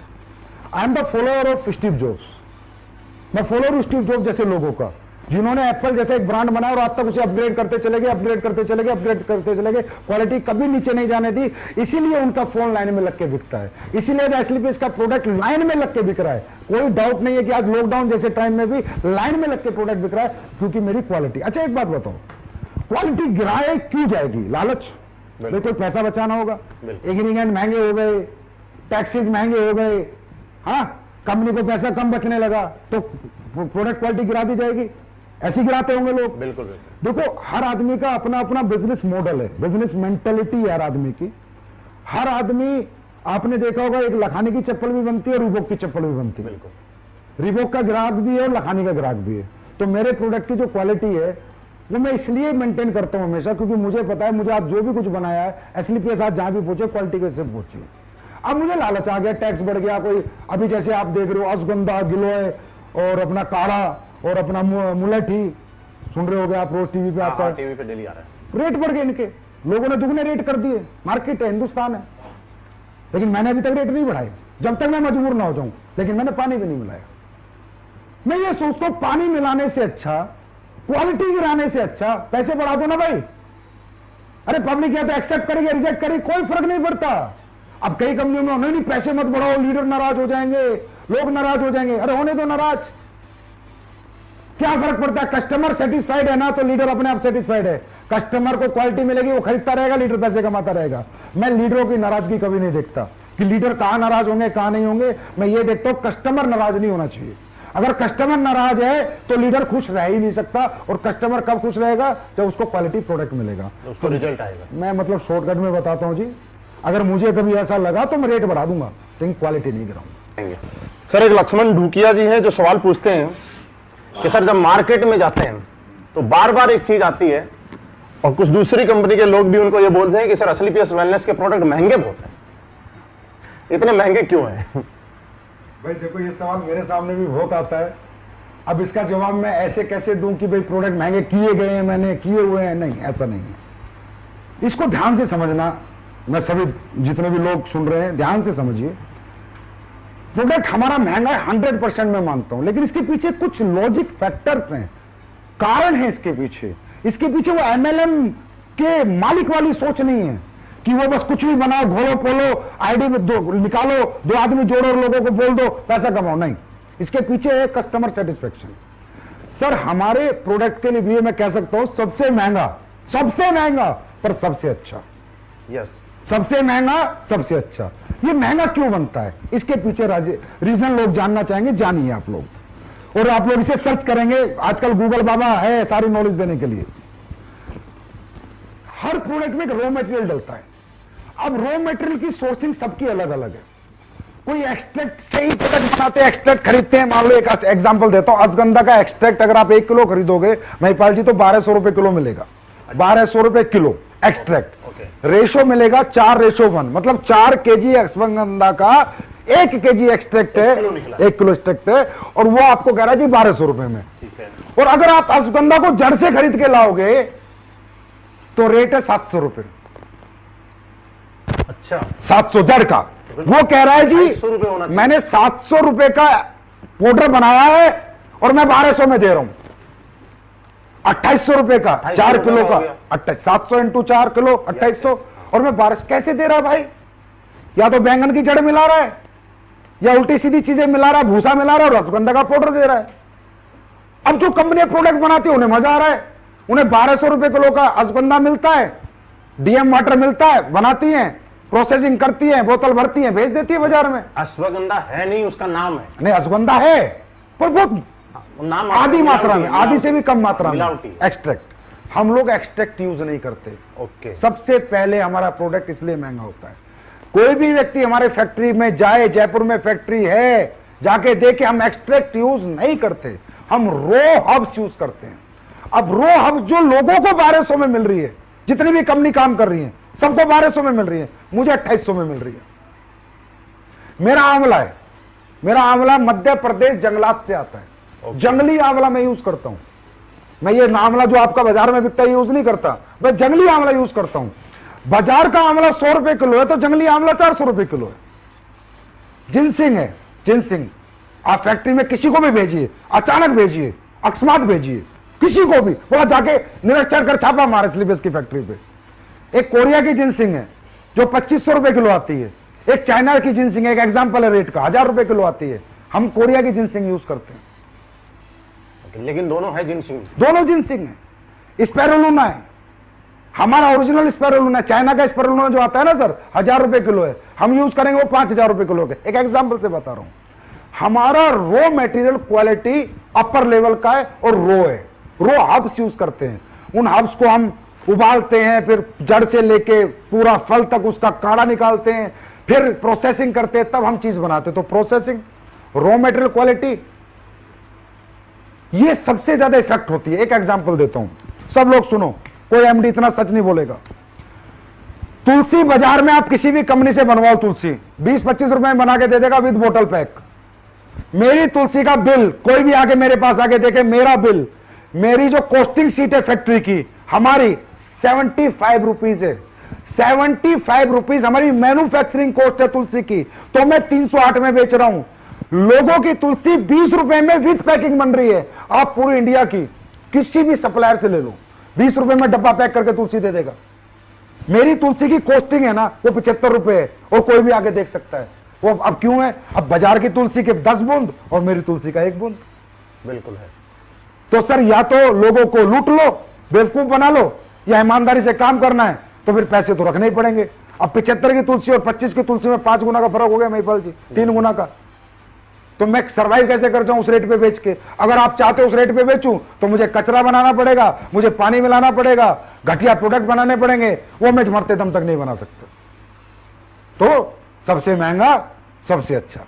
सर आपने बहुत बढ़िया बताया। मुझे नहीं लगता कि आज हिंदुस्तान में क्या, पूरी दुनिया के अंदर किसी कंपनी का मालिक, किसी कंपनी का एमडी इतना खुल के मतलब सारी अंदर की बातें किसी को बता दे, ये लाजवाब है सर अपने आप में। और दूसरा आपने जो एक प्रोसेस बताया कि हम हब्स यूज करते हैं, रो मटेरियल, पूरी रो एक्सट्रैक्ट पाउडर नाम की कोई चीज बाजार से नहीं खरीदते। ये एक बहुत बड़ा राज है एसलीपीएस वेलनेस के प्रोडक्ट का रिजल्ट देने का। बिल्कुल। अरे महिपाल जी 500 रुपए का प्रोडक्ट भी महंगा है अगर काम का नहीं है तो। अब हमारा पेस्ट 199 का, दुनिया 50-50 रुपए में लेके आ गई। अब 50 रुपए में तू रेत मिला के पेस्ट बेच रहा है, क्या मतलब है उसका? कोई काम तो करे दांतों के लिए। वो 50 भी बेकार है ना, 500 रुपए भी बेकार है सर अगर काम का नहीं। देखो पैसा पैसा ही होता है। अगर उसके यूज में आ गया तो पैसा वसूल हो गया, अगर यूज नहीं आया तो कम पैसा भी बेकार है। सर किसी के घुटने का दर्द है, 15,000 रुपए में ठीक हो गया, 1.5 लाख की बजाय, प्रोडक्ट महंगा रहा सस्ता रहा, ये बताओ। किसी का हार्ट का ब्लॉकेज खुल गया, 20,000 रुपए के हमारे प्रोडक्ट लेके, प्रोडक्ट महंगा रहा सस्ता रहा, बहुत सस्ता रहा। किसी का 90% लीवर खत्म है, वो हमारे प्रोडक्ट से लीवोडॉग से ठीक हो गया, प्रोडक्ट महंगा रहा सस्ता रहा। अगर देखा जाए तो दुनिया का सबसे सस्ता प्रोडक्ट है ना वो एसलीपीएस के पास है, जो लाखों का काम मात्र चंद रुपयों में लोगों का हो जाता है। तो दुनिया का सबसे अच्छा और लोगों के लिए सबसे सस्ता प्रोडक्ट अगर मैं कहूं तो एसलीपीएस के पास। सर एक मनीष महिला जी हैं जो ये पूछना चाह रहे हैं कि हम डॉक्टर्स नहीं है ना, हमारे पास डॉक्टरी का कोई लाइसेंस है, क्या बिना लाइसेंस के हम इस प्रोडक्ट को प्रमोट कर सकते हैं? बिल्कुल बेच सकते हो, धुआंधार बेच सकते हो। ओटीसी प्रोडक्ट होते हैं, ओवर टू काउंटर। प्रोडक्ट दो तरह के होते हैं, प्रिस्क्रिप्शन ड्रग्स होती है, प्रिस्क्रिप्शन मेडिसिन होती है, ओटीसी होती है। जैसे वीको वज्रदंती बाजार में आप खरीदने जाओगे तो उस पर भी सेफ आयुर्वेदिक प्रोप्राइटरी मेडिसिन मिलेगा, जिसे हर परचून का दुकानदार बेच रहा है। अब परचून का दुकानदार डॉक्टर तो नहीं है। च्यवनप्राश आप कंपनियों को लेने जाओगे तो उसमें सेफ आयुर्वेदिक प्रोप्राइटरी मेडिसिन मिलेगा, जिसे हर एक दुकानदार बेच रहा है, हर गली मोहल्ले का दुकानदार बेच रहा है। अब वो डॉक्टर तो नहीं है। ओटीसी कैटेगरी का प्रोडक्ट कोई भी किसी को भी प्रमोट कर सकता है भारत सरकार के कायदे और नियम के अनुसार। हाँ, जो प्रिस्क्रिप्शन ड्रग्स है, जैसे वट्टी है, भस्में हैं, उस तरह के बहुत से प्रोडक्ट आयुर्वेद में होते हैं जो हम लोग नहीं बनाते, उन्हें हम कहेंगे क्लासिकल मेडिसिन।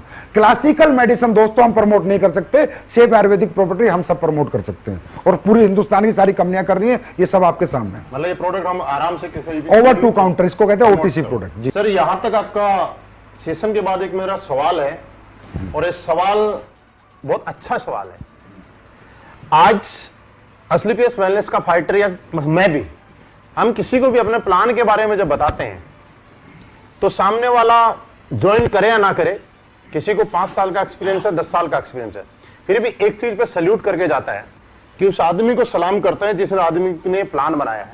मतलब लोग बहुत ज्यादा इंप्रेस हैं इस प्लान को, और वो एक चीज बोलते हैं कि ये प्लान नहीं है, ये हिंदुस्तान डायरेक्ट सेलिंग की कंपनियों का निचोड़ का एक प्लान है। मैं ये जानना चाहता हूं, इस प्लान का आइडिया आपके दिमाग में कैसे आया? भाई वही बात है, जिसने किया होगा कर्म उसको ही पता होंगे अपने धर्म। तो मैंने कर्म किए थे, डायरेक्ट सेलिंग की थी। मैं कोई वो तो नहीं हूं इंडस्ट्रियलिस्ट की आगे सीधा डायरेक्ट सेलिंग कंपनी खोल ली। तो जो दर्द, जो तकलीफें मुझे हुई थी, जैसे फॉर एग्जांपल हम लोग पैसे कमाते थे तो जितने आते थे उतने खर्चा हो जाता था। Yes, sir. 2-2 साल तक हमारे घर वाले पूछते थे भाई क्या कमाया, तो हम बोलते थे रुक जाओ बस आने वाला है। उस ना तो वो कभी आया ना हम कभी रुके, तो आखिर में घर वाले नेगेटिव हो जाते थे, परेशान हो जाते थे। क्योंकि देखो एक डायरेक्ट सेलर का खर्चा तो होता है, इसमें कोई डाउट नहीं है, खर्चा तो होता है।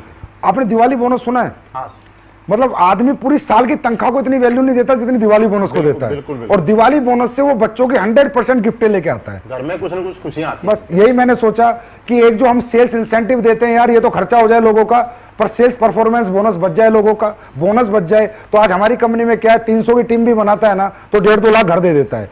तो आज हमारी कंपनी की ग्रोथ का कारण क्या है कि घर वाले बच्चों के साथ आ गए। वो कहते हैं अरे वाह बेटा, 6 महीने में तूने 2 लाख दे दिए, 6 महीने में 1.5 लाख दे दिए। और जहां हम काम करते थे सर, हम 2-2 साल 2 रुपए नहीं दे पाए। उल्टा हमारी तो बीवी ये कहती थी कि बर्बाद करने के लिए तूने काम शुरू किया है, क्योंकि हमने तो अपना फंड में निकाल के लगा दिया था। तो ये कारण है। दूसरा, अपने फैमिली ट्रिप वगैरह सर, वो देखे ऐसा है, वही बात है, जिसने कि कर्म वो जानता है तकलीफें। जब हम रात को काम करके 12 बजे आते थे तो खाना गरम बीवी देती थी, जब हम उठते थे बच्चे स्कूल चले जाते थे। तो कहीं ना कहीं फैमिली का बहुत बड़ा रोल होता है। अब हमें तो कंपनियां घुमा रही है, थाईलैंड जाओ, दुबई जाओ, स्विट्जरलैंड जाओ, फलानी जगह जाओ। अरे भाई, परिवार तो सबसे बड़ी ताकत है। जो हम हैं आज उन्हीं की वजह से, तो उन्हें भी तो घुमाना बनता है। तो देने को तो मैं 1 टिकट भी दे सकता था, लेकिन मैंने 4 टिकट दिए, बिकॉज एसलीपीएस फैमिली कंपनी।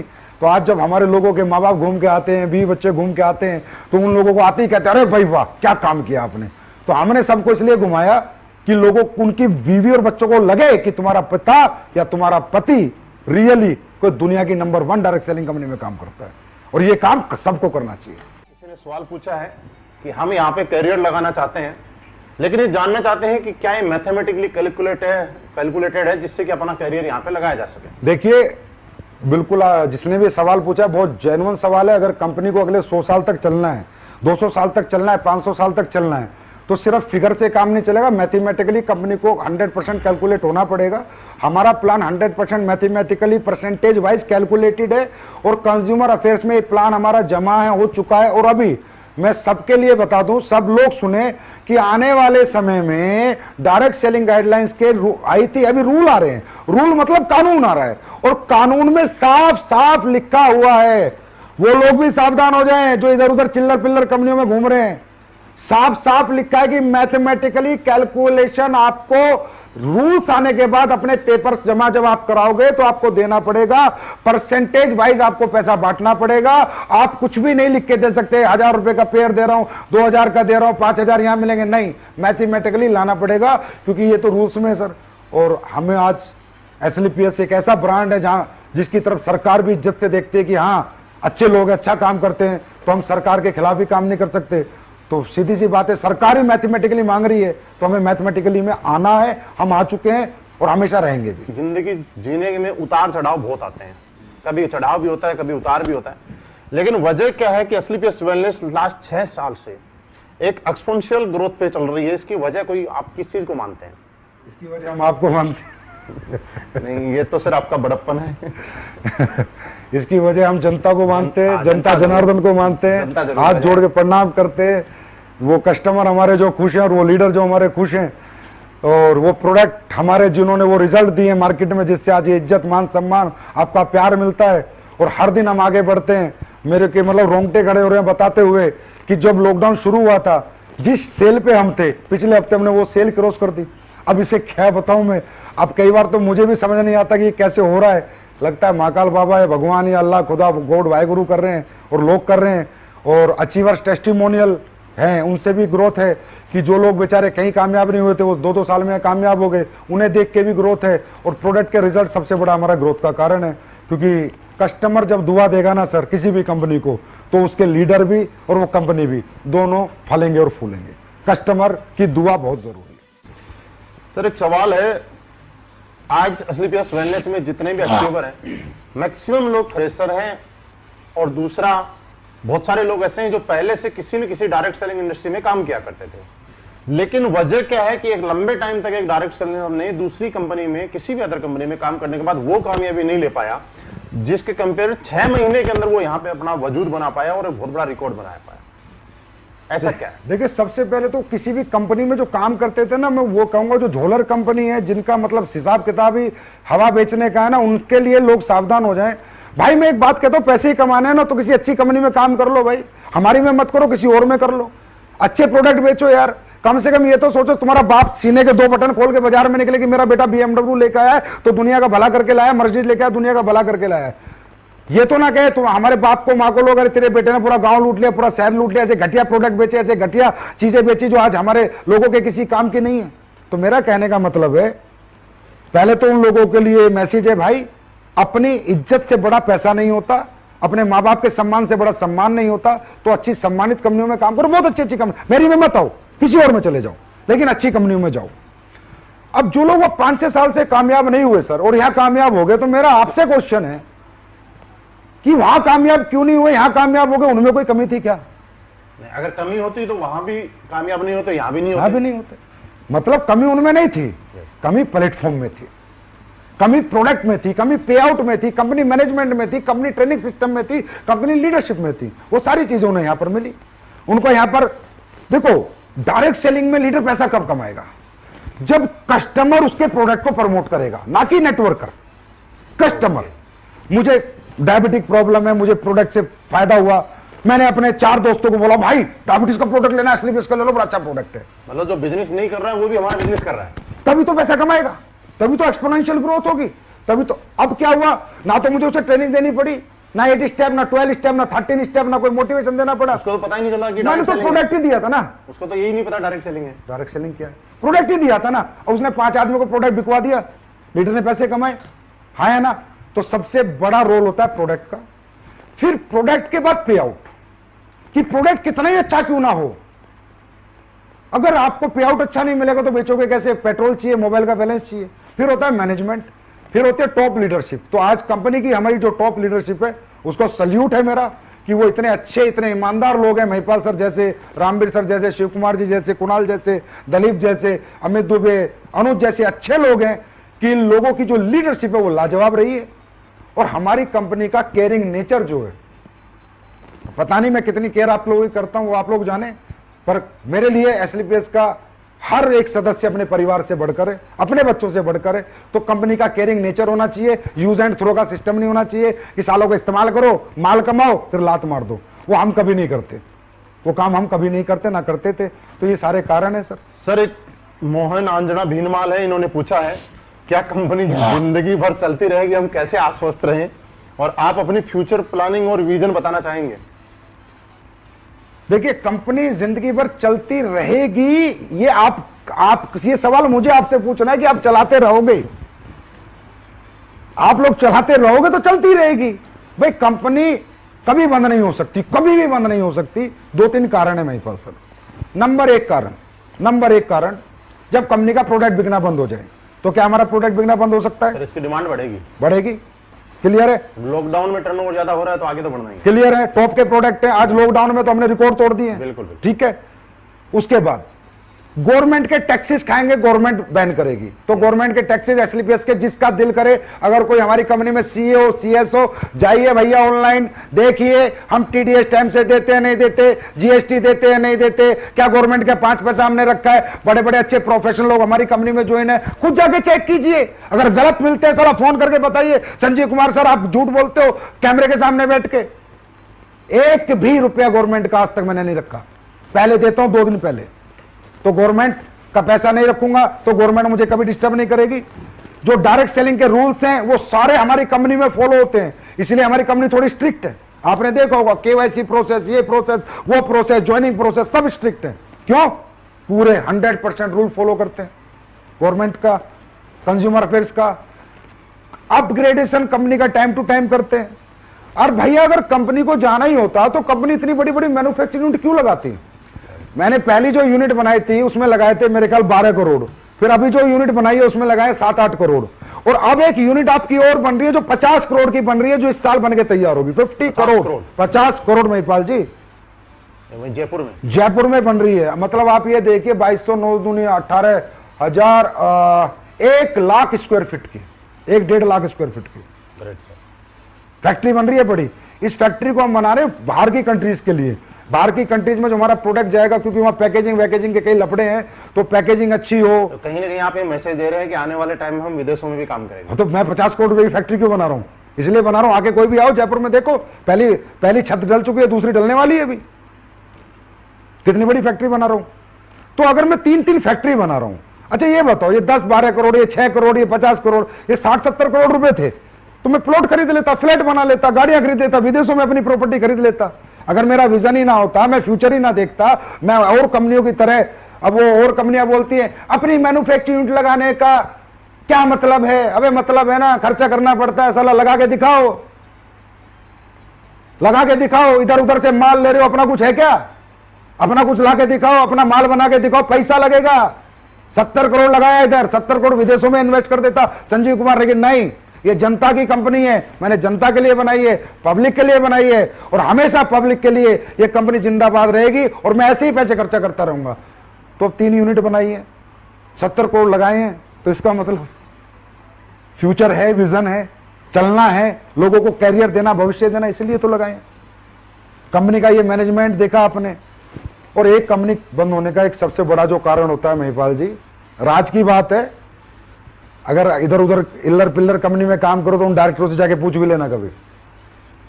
एक आईडी आती है एक कंपनी में, मान लो 14,000 15,000 की, तो आईडी ना डिस्ट्रीब्यूशन होती है, टैक्स का पैसा टैक्स में, प्रोडक्ट का पैसा प्रोडक्ट में, कंपनी का पैसा कंपनी के प्रॉफिट में कंपनी के प्रॉफिट में, लीडर का पैसा लीडर को, टूर का पैसा टूर को।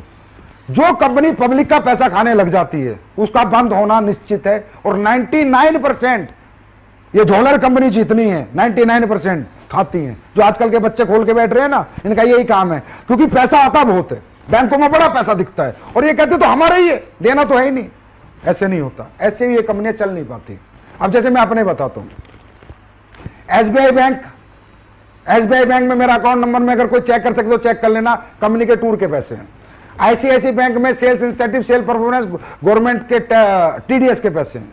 एक्सिस बैंक में मेरा पूरा जीएसटी का पैसा है, एक एग्जांपल बता रहा हूं, समझे।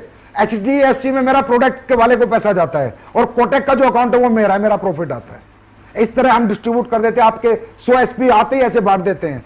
हमारे पैसे पे हमारा हक होता है, उससे हम डेवलपमेंट करें, उससे हम फैक्ट्रियां बनाएं, लेकिन आपके पैसे को हम टच नहीं करते। जिसका दिल हो जब आके अकाउंट देख लेना, इतना ओपनली कोई बात नहीं करेगा। सर एक चीज है, किसी ने बार बार लिखी है कि आप स्टेज के माध्यम से, मीटिंग्स के माध्यम से कहते हैं हमारे इथिक्स है, वैल्यूज है, प्रिंसिपल है। मैं आज पब्लिक के सामने ये जानना चाहता हूं कि आपके ऐसे कौन से इथिक्स हैं, वैल्यूज है, प्रिंसिपल है, बाकी लोगों से आपको अलग करते हैं, बाकी लोगों से अलग क्या माने? किस मूड में आए हो आज आप ये बताओ पहले। मैं सिर्फ लोगों के ही सवाल लेके आया हूं। सारे मतलब आप पूरी पोल पट्टी पे आ चुके हो आज तो। हाँ?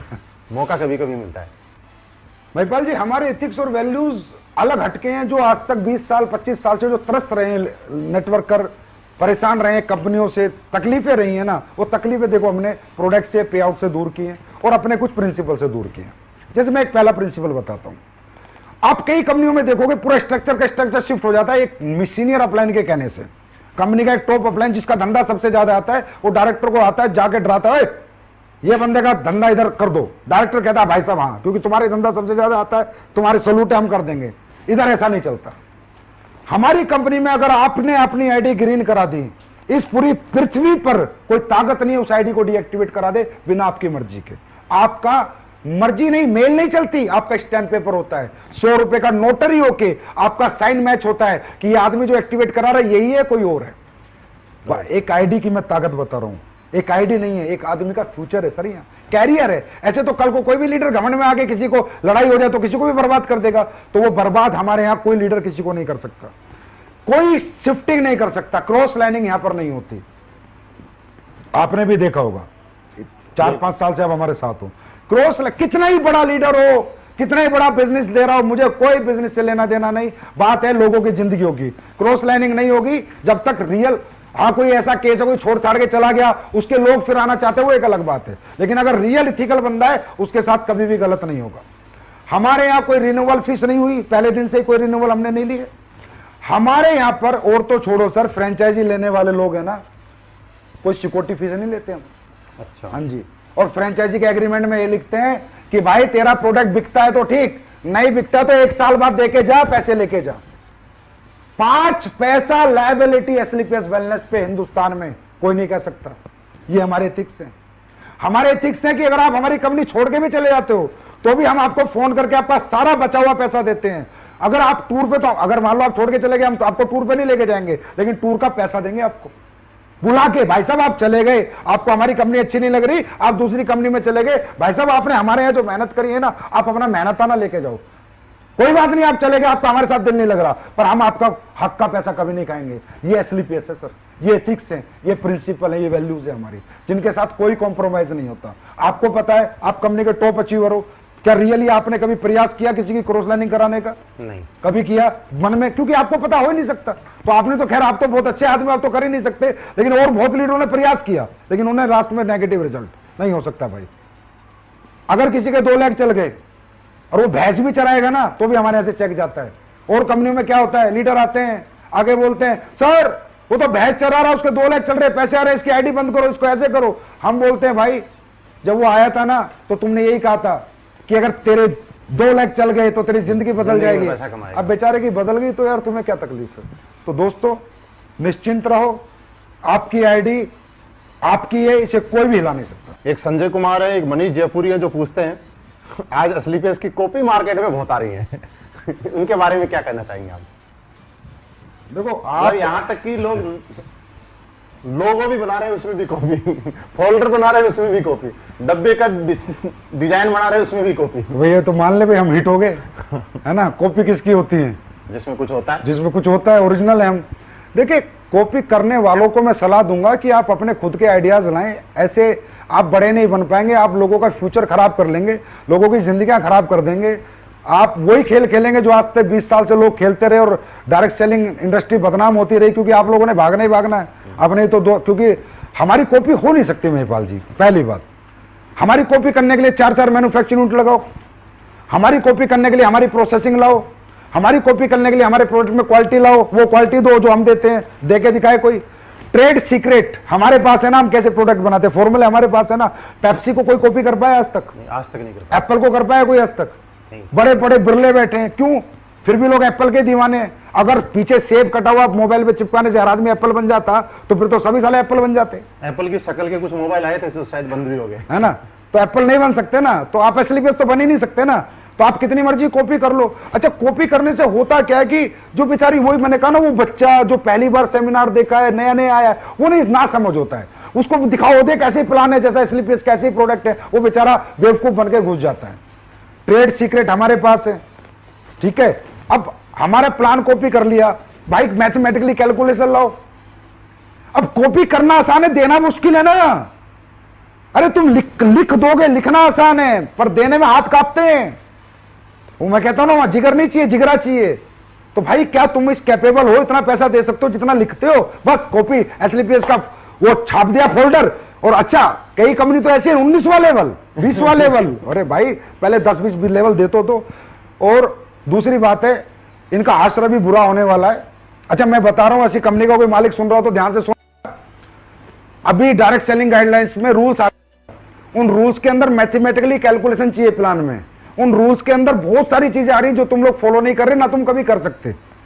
सही है, इसके लिए बहुत ज्यादा मैनेजमेंट, बहुत ज्यादा पैसा चाहिए। और अच्छी बात बताता हूं तुम लोगों को मेरे बच्चों, रूल्स के अंदर मैं पूरी ताकत लगा रहा हूं, 10 करोड़ की सिक्योरिटी डलवा रहा हूं कि जो भी नई एमएलएम कंपनी चल रही है सबको 10-10 करोड़ देने पड़ेंगे। मैं पूरी ताकत लगा रहा हूं, 10-5 तो डलवा दूंगा। तो उतना जुगाड़ रखना, तब जाके चला पाओगे। लोगों की जिंदगी बर्बाद मत करो।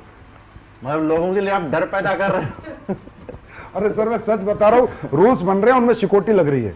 वो सिक्योरिटी इसलिए ले रही है गवर्नमेंट में जनता का भविष्य है इनमें। सर आप ये समझो, कोई उल्लर पुल्लर आया, कंपनी खोल के बैठ गया, 2 कमरे के एक जगह ली, एक सॉफ्टवेयर बनाया, एक प्रोडक्ट वाले से बात करी, कंपनी खोल के बैठ गया। अरे कंपनी भविष्य है भाई। लोग अपनी बीबीए, एमबीए, एलएलबी छोड़ के तुम्हारे साथ जिंदगी लगाते हैं यार, उनकी जिंदगी की कोई जिम्मेदारी नहीं है क्या? तो भारत सरकार भी ये रूल बना रही है कि जो भी कंपनी आएगी उसको बड़ा अमाउंट सिक्योरिटी देगी तो ही चला पाएगी, नहीं तो नहीं चला पाएगी। और एक संजीव कुमार इसका समर्थन में खड़ा है। कुछ लोग समर्थन नहीं कर रहे हैं, लेकिन मैं इसके समर्थन में हूं कि अंदर की बात सब सुन लो आराम से, कोई दिक्कत नहीं। एक श्री राम बिश्नोई भवानी सिंह जी हैं जो ये पूछते हैं कि सर 2 महीने हो गए प्लान दिए जा रहे हैं, 60 से ज्यादा प्लान दिए, अभी तक ज्वाइनिंग नहीं आई, क्या करें? देखिए सबसे पहले क्वेश्चन बहुत अच्छा है, और बेटा आपको ये समझना है कि 60 प्लान से ज्वाइनिंग नहीं आती। प्लान आपने दिए किसको है पहले तो ये देखो। 3 तरह की लिस्ट होती है मार्केट में, A क्लास, B क्लास और C क्लास। C क्लास वो लोग होते हैं जो एडजस्टमेंट सेटिस्फेक्शन के लोग होते हैं और जिन पे पैसा नहीं होता। एक होती है B क्लास जिन पे थोड़ा पैसा होता है, और A क्लास वो होती है जो आपके प्रोडक्ट को और आपके प्लान को अफोर्ड कर सकती है। तो कैटेगरी ऑफ लिस्ट अपनी पहले सुधारो। आप उन लोगों को प्लान दो जिनकी जेब में पैसा है और जिन्हें प्रोडक्ट की जरूरत है। देखो आप जाकर रिक्शा वाले को प्लान दोगे, आप 60 क्या 600 प्लान दे दो, वो कहां से पैसे देगा? उसे ना जरूरत है ना उसकी जेब में पैसा है। तो पहले आप अपनी लिस्ट को फिल्टर करो। आप अपने ऐसे लोगों के पास जाओ जिनकी जेब में पैसा हो और जिन्हें जरूरत हो। दूसरा, आपका प्रेजेंटेशन परफेक्शन होना चाहिए। ऑब्जेक्शन के सॉल्यूशन आपको आने चाहिए। एजुकेशन आपके पास प्रॉपर होनी चाहिए। देखिए कोई भी आदमी अपना भविष्य उस आदमी के हाथ में नहीं देगा जिस आदमी को वो अपने से कमजोर आंकता हो। तो आप इतने अच्छे कपड़े पहन के जाएं, इतने मजबूत होके जाएं, इतनी अच्छी बातें लेके जाएं कि सामने वाले को लगे कि इसके हाथ में अगर अपना भविष्य दे दिया तो ये मेरी जिंदगी बना देगा। तो आपको इस मजबूती से अपने आप को एजुकेट करना है और अपनी पर्सनैलिटी को निखारना है और अपनी लिस्ट को फिल्टर करना है। आपको 100% रिजल्ट आएगा अगर आप उन लोगों के पास जाओगे जिनकी जेब में आपका प्रोडक्ट खरीदने के लिए पैसा है। बहुत बढ़िया सर, ये सारी चीजें हो गई बिजनेस से रिलेटेड। मैं आपसे कुछ पर्सनली चीजें पूछना चाहता हूं, अगर आपकी इजाजत हो तो। पूछो सर। आपकी जिंदगी का कोई ऐसा पल जिसको याद करके आप बड़ा अंदर से कोई दुखी महसूस होते हो? कोई दुखी पल? नहीं, दुखी पल आज तो नहीं है, पहले कभी था। हाँ, जिंदगी का कभी? सर मैंने जब नेटवर्किंग शुरू करी ना तो मैं आर्मी में था। अब फौज की सरकारी नौकरी ना मैंने लाइन लगा के छुड़वाई लोगों की, बहुत नौकरियां छुड़वाई। और उसके बाद जब मैंने वो कंपनी छोड़ दी और मैं 2 साल जब खुद भी नाकारा निकम्मा हो गया, बेकार हो गया, तो वो लोग बेचारे बड़े दुखी हुए। किसी ने सिक्योरिटी की नौकरी करी सर, किसी ने टीचर लगा। मतलब सबको मैं सपने, मतलब आप नाना करते आप 150 लोग मान लो सर जिनकी नौकरी मैंने सरकारी नौकरी छुड़वाई मोटिवेट करके, अरे मैं तुम्हारी जिंदगी बदल जाएगी, नेटवर्किंग ये कर देगी। और जब वो लोग कामयाब नहीं हुए ना सर, तो उनको फेस करना, उनसे बात करना मेरे बस की नहीं था। और मैं अपने आप को बड़ा दुखी महसूस करता था कि साला तूने तो पैसा कमा लिया, इनकी जिंदगी बर्बाद क्यों करी। तो मेरे जीवन में सबसे दुखी पल वही था सर। अब तो नहीं है क्योंकि वो सब लोग कामयाब हैं। इसी के अपोजिट एक सबसे खुशी का पल क्या है? कोई ऐसी चीज जो आपका शौक हो, जिस काम को करने में आपको बड़ा अच्छा लगता हो? मेरा सबसे सुखी पल यही है कि जितने लोगों को मैंने जीवन लगाया वो कामयाब हो गए।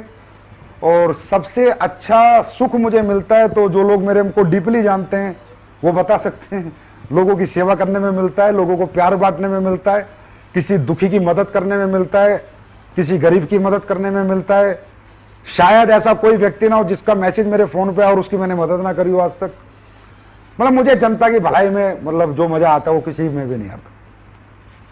बेस्ट है मेरे लिए। मतलब I am 100% satisfied person in my life with my ethics and with my values and with my principles कि मैं जैसे काम करता हूं, जैसे जिंदगी जीता हूं, मैं बेहतरीन जिंदगी जीता हूं। वो हेलीकॉप्टर, याट और पानी के जहाज वो मुझे कुछ नहीं बनाने। मुझे लोगों की जिंदगी बनानी है, मैं बनाता रहूंगा, मैं लड़ता रहूंगा, मैं चलता रहूंगा, कुछ भी हो जाए। जिसने दिल से काम किया उसको कभी यहां से निराशा हाथ नहीं लगेगी और मैं लोगों की सेवा करता रहूंगा। यही कारण है कि आज एसलीपीएस वेलनेस देश के साथ, लोगों के साथ जहां भी जरूरत हो वहां अपना जितना हो सके उससे भी ज्यादा करने की कोशिश कर रही है। अब देखो, देश तो सर्वोपरि है बड़े भाई। अगर देश नहीं रहेगा तो कौन सी एसलीपीएस, कौन सी दिल्ली, कौन सी मुंबई? देश सर्वोपरि है। मैं तो कहता हूं हर आदमी को देश सेवा में बढ़ चढ़ के हाथ लेना, बढ़ चढ़कर सहयोग करना चाहिए। अरे देश है तो हम पैसा कहां से कमा रहे हैं भाई? हिंदुस्तान के लोगों से, पाकिस्तान के लोगों से? सही है, हिंदुस्तान। फिर हम रह किसकी जमीन पर? हिंदुस्तान की। तो देश के लिए नहीं खड़ा होना चाहिए क्या? अरे देश तो ये कोई दिखावा नहीं है कि संजीव कुमार ने पीएम केयर फंड में दिया तो अपने आप को प्रमोट करने के लिए दिया, या संजीव कुमार ने किसी को मास्क बांटे तो प्रमोट करने के लिए दिए। अरे यार, देश है तो संजीव कुमार है ना, देश नहीं तो संजीव कुमार थोड़ी है। और इसलिए तो मैं कहता हूं, चला हमारे देश के लोग ऐसे गलत लोगों का साथ देते हैं, इतने गंदे लोगों का, जो लोगों को लूट रहे हैं, लोगों को बेवकूफ बना रहे हैं। अरे हिंदुस्तान के लोग इन्हें क्यों लूट रहे हो? ऐसे निकम्मे लोगों से सबसे मैं कहूंगा कि जो भी लोग देश के साथ गद्दारी करते हैं, और गद्दारी में क्या है? गलत चीजें बेचना, मिलावटी चीजें बेचना, गलत वादे करना, गलत धोखा देना, मोटिवेट करके आडंबर में फंसा के रखना, तो पाकिस्तान वालों को फंसाओ ना। तो भाई देश तो सर्वोपरि है महिपाल जी, और मेरे लिए था, है और जीवन भर रहेगा। आज सर हिंदुस्तान में बहुत सारे लोग आपसे इंप्रेस हैं, आपसे प्रभावित हैं, आपकी गाइडलाइन के तहत चल के और बहुत अच्छी कामयाबी ले रहे हैं। लेकिन ये जानना चाहते हैं कि आज इस लेवल पे आने के बाद, और खुद ही इस लेवल पे नहीं, अपने साथ में इतने लोगों को इस लेवल पे लाने के बाद आपकी जिंदगी का कोई सैक्रिफाइस रहा होगा? कुछ छोड़ दो, टाइम भी हो गया। मतलब ये खास सवाल है लोगों के लिए, क्योंकि लोग, हर आदमी के सपने हैं, आगे बढ़ना चाहते हैं। देखिए, वो जानना चाहते हैं कि कोई ऐसा सैक्रिफाइस जिसकी वजह से आज आप यहाँ पे अपने आप को मानते हैं। देखिए महिपाल जी, सैक्रिफाइस करे बिना आप सक्सेस नहीं हो सकते। बिल्कुल, सैक्रिफाइस बहुत इंपॉर्टेंट पार्ट होता है लाइफ का। मेरी लाइफ का सबसे बड़ा सैक्रिफाइस सर मेरा नहीं है, मेरे बीवी और बच्चों का है। मैं रियल बताऊं तो मेरा कोई सैक्रिफाइस नहीं है, सैक्रिफाइस उनका है। क्योंकि जब मैं एसलीपीएस वेलनेस को 9 नवंबर 2014 को बना रहा था तो मैं जयपुर रहता हूं। बेसिकली मेरा घर परिवार सब जयपुर रहता है। ओके। तो जयपुर में हमारे घर में ही मीटिंग चल रही थी, तो मैं मेरी वाइफ से बोला कि यार ऐसे ऐसे कंपनी बनानी है, लोगों का अपना भविष्य और लोगों का भविष्य, अपना भी भविष्य था, अपना भी लालच था, और लोगों का भविष्य के लिए एक अच्छी कंपनी बनानी है और उसको दुनिया की नंबर 1 कंपनी बनानी है, चलाना, मेहनत करनी है। तो मेरी वाइफ ने कहा ठीक है, आप एग्जीक्यूट करो, खोल लो। तो मैंने मेरी वाइफ से कहा कि यार देख, जयपुर में नहीं बात बनेगी, मैं कंपनी दिल्ली खोलूंगा। तो वो एकदम शॉक्ड हो गई, बोली आप दिल्ली क्यों खोलोगे? मैंने कहा यार अगर मैंने जयपुर में कंपनी खोली तो कहीं ना कहीं एक जिम्मेदार पति के नाते तेरे सारे काम करने पड़ेंगे, और जिम्मेदार पिता के नाते बच्चों की मीटिंग वीटिंग ये वो फलाना ढिमका जाना पड़ेगा। और ये कंपनी नहीं है, लोगों की लाइफ लाइन होती है। एमएलएम कंपनी नहीं होती, लोगों की जिंदगी होती है। क्योंकि लोग बहुत बड़े सपने लेके सर यहाँ आते हैं, बहुत बड़ा भविष्य यहाँ देखते हैं। कंपनी की छोटी सी गलती पे उनका भविष्य खत्म हो सकता है। तो मैंने कहा मेरी वाइफ से, उसका नाम पूनम है, मैं पूनम, या तो मैं एक काम शुरू नहीं करूंगा, करूंगा ना तो पूरा पागलपन से करूंगा, पूरा डेडिकेशन से करूंगा। मैं लोगों की जिंदगी से खिलवाड़ नहीं कर सकता। 2 साल चलाई बंद कर दी, 3 साल चलाई बंद कर दी, और अपने ऊपर एक धब्बा लेके अपना जीवन नहीं जी सकता। मैं पूरी मेहनत करूंगा, बाकी भगवान जाने जो होगा। तो मेरी वाइफ ने कहा ओके, पहले तुम कहते थे जब तुमने नेटवर्किंग शुरू करी डार्लिंग 3 साल की बात है, फिर पैसिव इनकम। अब 7 साल हो गए थे, फिर बोलते डार्लिंग 3 साल की बात है, पैसिव इनकम। अब उस टाइम पे हो गए थे महिपाल जी 2014 में मुझे 7 साल, सारा टाइम मिला के बोला अब पैसिव इनकम, अब तो साथ रहो, 7 साल से तो आप मेरे साथ नहीं हो। मैंने कहा बस 5-6 साल और दे दें फिर पैसिव इनकम, एक डेट और दे दी। तो उसके बाद से हमने कंपनी दिल्ली खोली, क्योंकि दिल्ली में ट्रांसपोर्टेशन अच्छा था, लोगों का रीच ऑफिस के लिए अच्छा था, सुविधाएं अच्छी थी। और उसके बाद ना मुझे दिन रात काम करने का मौका मिल गया। और मुझे ही नहीं, मेरे साथी जो डायरेक्टर है अमित जी और मामचंद जी, इनके 20 बच्चे भी छुड़वा दिए। मगर बेटा तुम भी अपने 20 बच्चे दूर रखो, 3 साल तक तो कोई 20 बच्चे लाएगा ही नहीं कम से कम। हर आदमी रात के 2-2 बजे तक काम करेगा, 4-4 बजे तक काम करेगा, दिन रात काम करेगा। बीवी को बोला अब जिम्मेदारी तुम संभालो, हम कंपनी संभालते हैं। तो थैंक्स टू ऐसा परिवार, ऐसे बीवी बच्चे भाई, जिसकी वजह से आज मैं दिल्ली में रहता हूं सर। महीने में 1 दिन अपने घर जाता हूं। पिछले 6 साल से ये हालत है, कभी कभी 3 महीने में जाता हूं। तो मैं तो थैंक यू करूंगा मेरी फैमिली को। आज बहुत सारे लोगों ने अपना जिंदगी, अपना कैरियर एसलीपीएस वेलनेस के साथ लगा रखा है। एसलीपीएस वेलनेस के फाइटर के लिए कोई मैसेज देना चाहेंगे? हाँ, एसलीपीएस के फाइटर्स, आपके लिए मेरा सबसे अच्छा मैसेज ये है कि हम अच्छे प्रोडक्ट अभी कुछ लॉन्च करने वाले हैं आप सबके लिए। आप लोग दिल से, निष्ठा से, ईमानदारी से काम करें। अपने मन में नेगेटिव क्वेश्चन ना आने दे। इसलिए आज मैं आपके सामने बैठा हूं रूबरू, भाई नेगेटिव क्वेश्चन ना आने दे। अगर कोई भी नेगेटिव हो ना, कभी भी मुझसे पूछे, महिपाल सर से पूछे, किसी से भी पूछे, खुद को नेगेटिव ना होने दे, क्योंकि नेगेटिव आदमी पॉजिटिव जिंदगी नहीं जी सकता। शारीरिक दुख दे खुद को, शारीरिक खूब मेहनत करे, मानसिक सुख तभी मिलेगा। आप लोगों के पास जाते, लोग आपके पास नहीं आते। एक बंदे का एक सवाल आया था कि सर लोग नहीं आते, मैं भी पढ़ रहा था, हम लोगों को समझाते भाई नहीं आएंगे। जिन लोगों को सालों को लिपस्टिक लगा के पूरे दिन कुर्सी पे बैठने का शौक है ना, एसी की हवा में, वो लोग नहीं आएंगे। जो परिवर्तन कर सकता है, तड़प सकता है, धूप में तप सकता है ना, वो नेटवर्किंग करता है।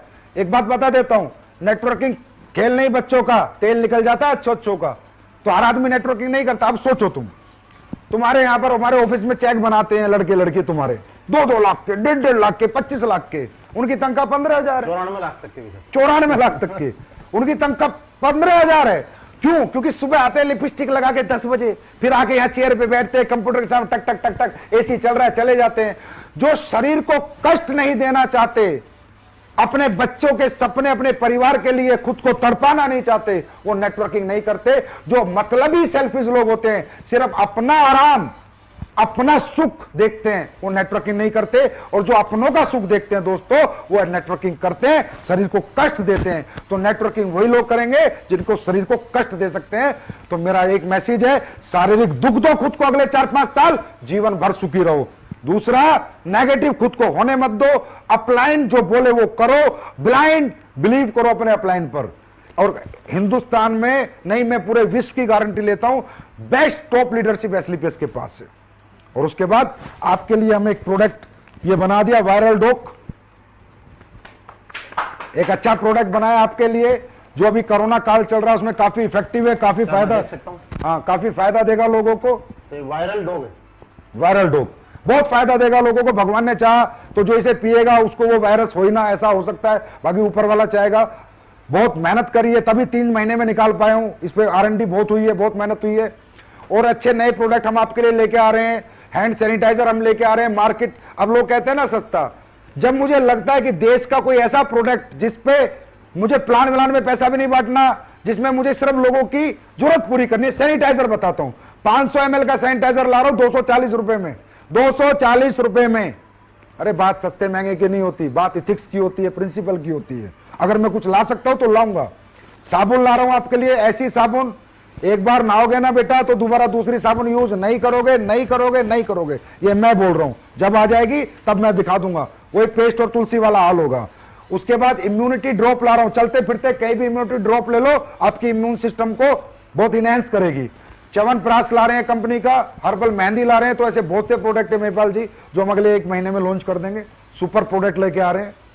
और दूसरा, हम लोग अभी 15 जुलाई से और 15 अगस्त तक एक मुहिम चला रहे हैं कि जितनी भी 27 एसपी की आईडी, चाहे कंपनी से ग्रीन हो चाहे अपना फ्रेंचाइजी से ग्रीन हो, सबको 2 सर्जिकल 3 प्लाई मास्क हम फ्री देंगे। हाँ फ्री। और 52 एसपी पे 3 मास्क फ्री देंगे और 100 एसपी पे 5 मास्क फ्री देंगे। ये फर्स्ट परचेज में भी और रीपरचेज पे भी। और फ्री देते जाएंगे 15 जुलाई से 15 अगस्त और 15 अगस्त से 15 सितंबर तक। Hand sanitiser 27 SP 25 ml free lifetime, मतलब जब तक ये चलता रहेगा कोरोना काल, मतलब तब तक चलती रहेंगी चीजें। 52 एसपी 50 ml और 100 एसपी को 100 ml हैंड सैनिटाइजर 15 अगस्त से 15 सितंबर तक फ्री देंगे। फिर 15 सितंबर से 15 अक्टूबर तक मास्क फ्री देंगे। फिर 15 अक्टूबर से 15 नवंबर तक सैनिटाइजर फ्री देंगे। फिर 15 नवंबर से 15 दिसंबर मास्क फ्री देंगे। फिर 15 दिसंबर 15 जनवरी तक सैनिटाइजर फ्री देंगे। वो इसलिए क्योंकि जरूरत है लोगों को। सर एक लास्ट सवाल रह गया मेरा, और बहुत खूबसूरत सवाल है। आलोक शर्मा जी उन्होंने पूछा है, आज युवा ही देश का भविष्य है, आने वाले टाइम में देश कहां जाएगा ये आज के युवाओं पे निर्भर करता है, उनकी सोच क्या है और किस सोच के साथ, क्योंकि बनाने वाले वही है। आलोक शर्मा जी ने ये पूछा है सर कि क्या कोई स्टूडेंट डायरेक्ट सेलिंग में अपना करियर लगा सकता है और वो अपना फ्यूचर शेप समझ सकता है? मैं ये कहता हूं कि स्टूडेंट को ही लगाना चाहिए, स्टूडेंट को ही जरूरत है। क्योंकि आज का जो एजुकेशन सिस्टम है वो आपको पता है किस तरीके से है, कैसे चल रहा है। स्टूडेंट का भविष्य पूरी जिंदगी उसके सामने पड़ी है। अरे आज 40 साल का आदमी कैरियर लगा रहा है ना, वो कैरियर नहीं है, वो तो बेचारा ठीक है, जो 20 साल बच रहे, थोड़ा ठीक ठाक जिंदगी जीने के लिए आ रहा है। एक स्टूडेंट को कैरियर लगाना चाहिए, स्टूडेंट की एनर्जी, स्टूडेंट का टैलेंट, स्टूडेंट की क्रिएटिविटी, स्टूडेंट की मेंटलिटी, स्टूडेंट का पैशन, स्टूडेंट के पावर, स्टूडेंट के पास जो कुछ है, जो हमारे युवाओं के पास है, वो बूढ़ों के पास थोड़ी होगा। युवा तो देश का आने वाला भविष्य है। और मैं कहूंगा हर एक युवा से एक बार अपने आप को डायरेक्ट सेलिंग का मौका दो। मैं नहीं कहता बार बार, एक बार मौका दो, एक बार 6 महीने टिको। आपको जो हमारी इंडस्ट्री देगी ना दोस्तों, कहीं से नहीं मिलेगा। हम पर्सनालिटी डेवलपमेंट देंगे, स्किल डेवलपमेंट देंगे, सेलिंग डेवलपमेंट देंगे, मेंटल डेवलपमेंट देंगे। हम आपको ऐसा बना सकती है इंडस्ट्री, जैसा आप बड़े से लंदन से पढ़ के आओ ना, ऑक्सफोर्ड से, तो नहीं बन सकते। आप किसी अच्छी डायरेक्ट सेलिंग कंपनी में अगर डायरेक्ट सेलिंग की पढ़ाई कर लो ना, तो इतना इनहेंस कर जाओगे अपने आप को कि आप देश के प्रधानमंत्री तक बनने का जज्बा आपके अंदर आ जाएगा। ये हमारी एजुकेशन है, ये हमारा परिवार है, ये हमारा एटमोस्फेयर है। तो हर स्टूडेंट को मैं कहूंगा भाई, हमेशा पहले करके देखो तो सही यार, एक मौका दो। अगर जमती है तो रुकना, नहीं तो फिर निकल जाना।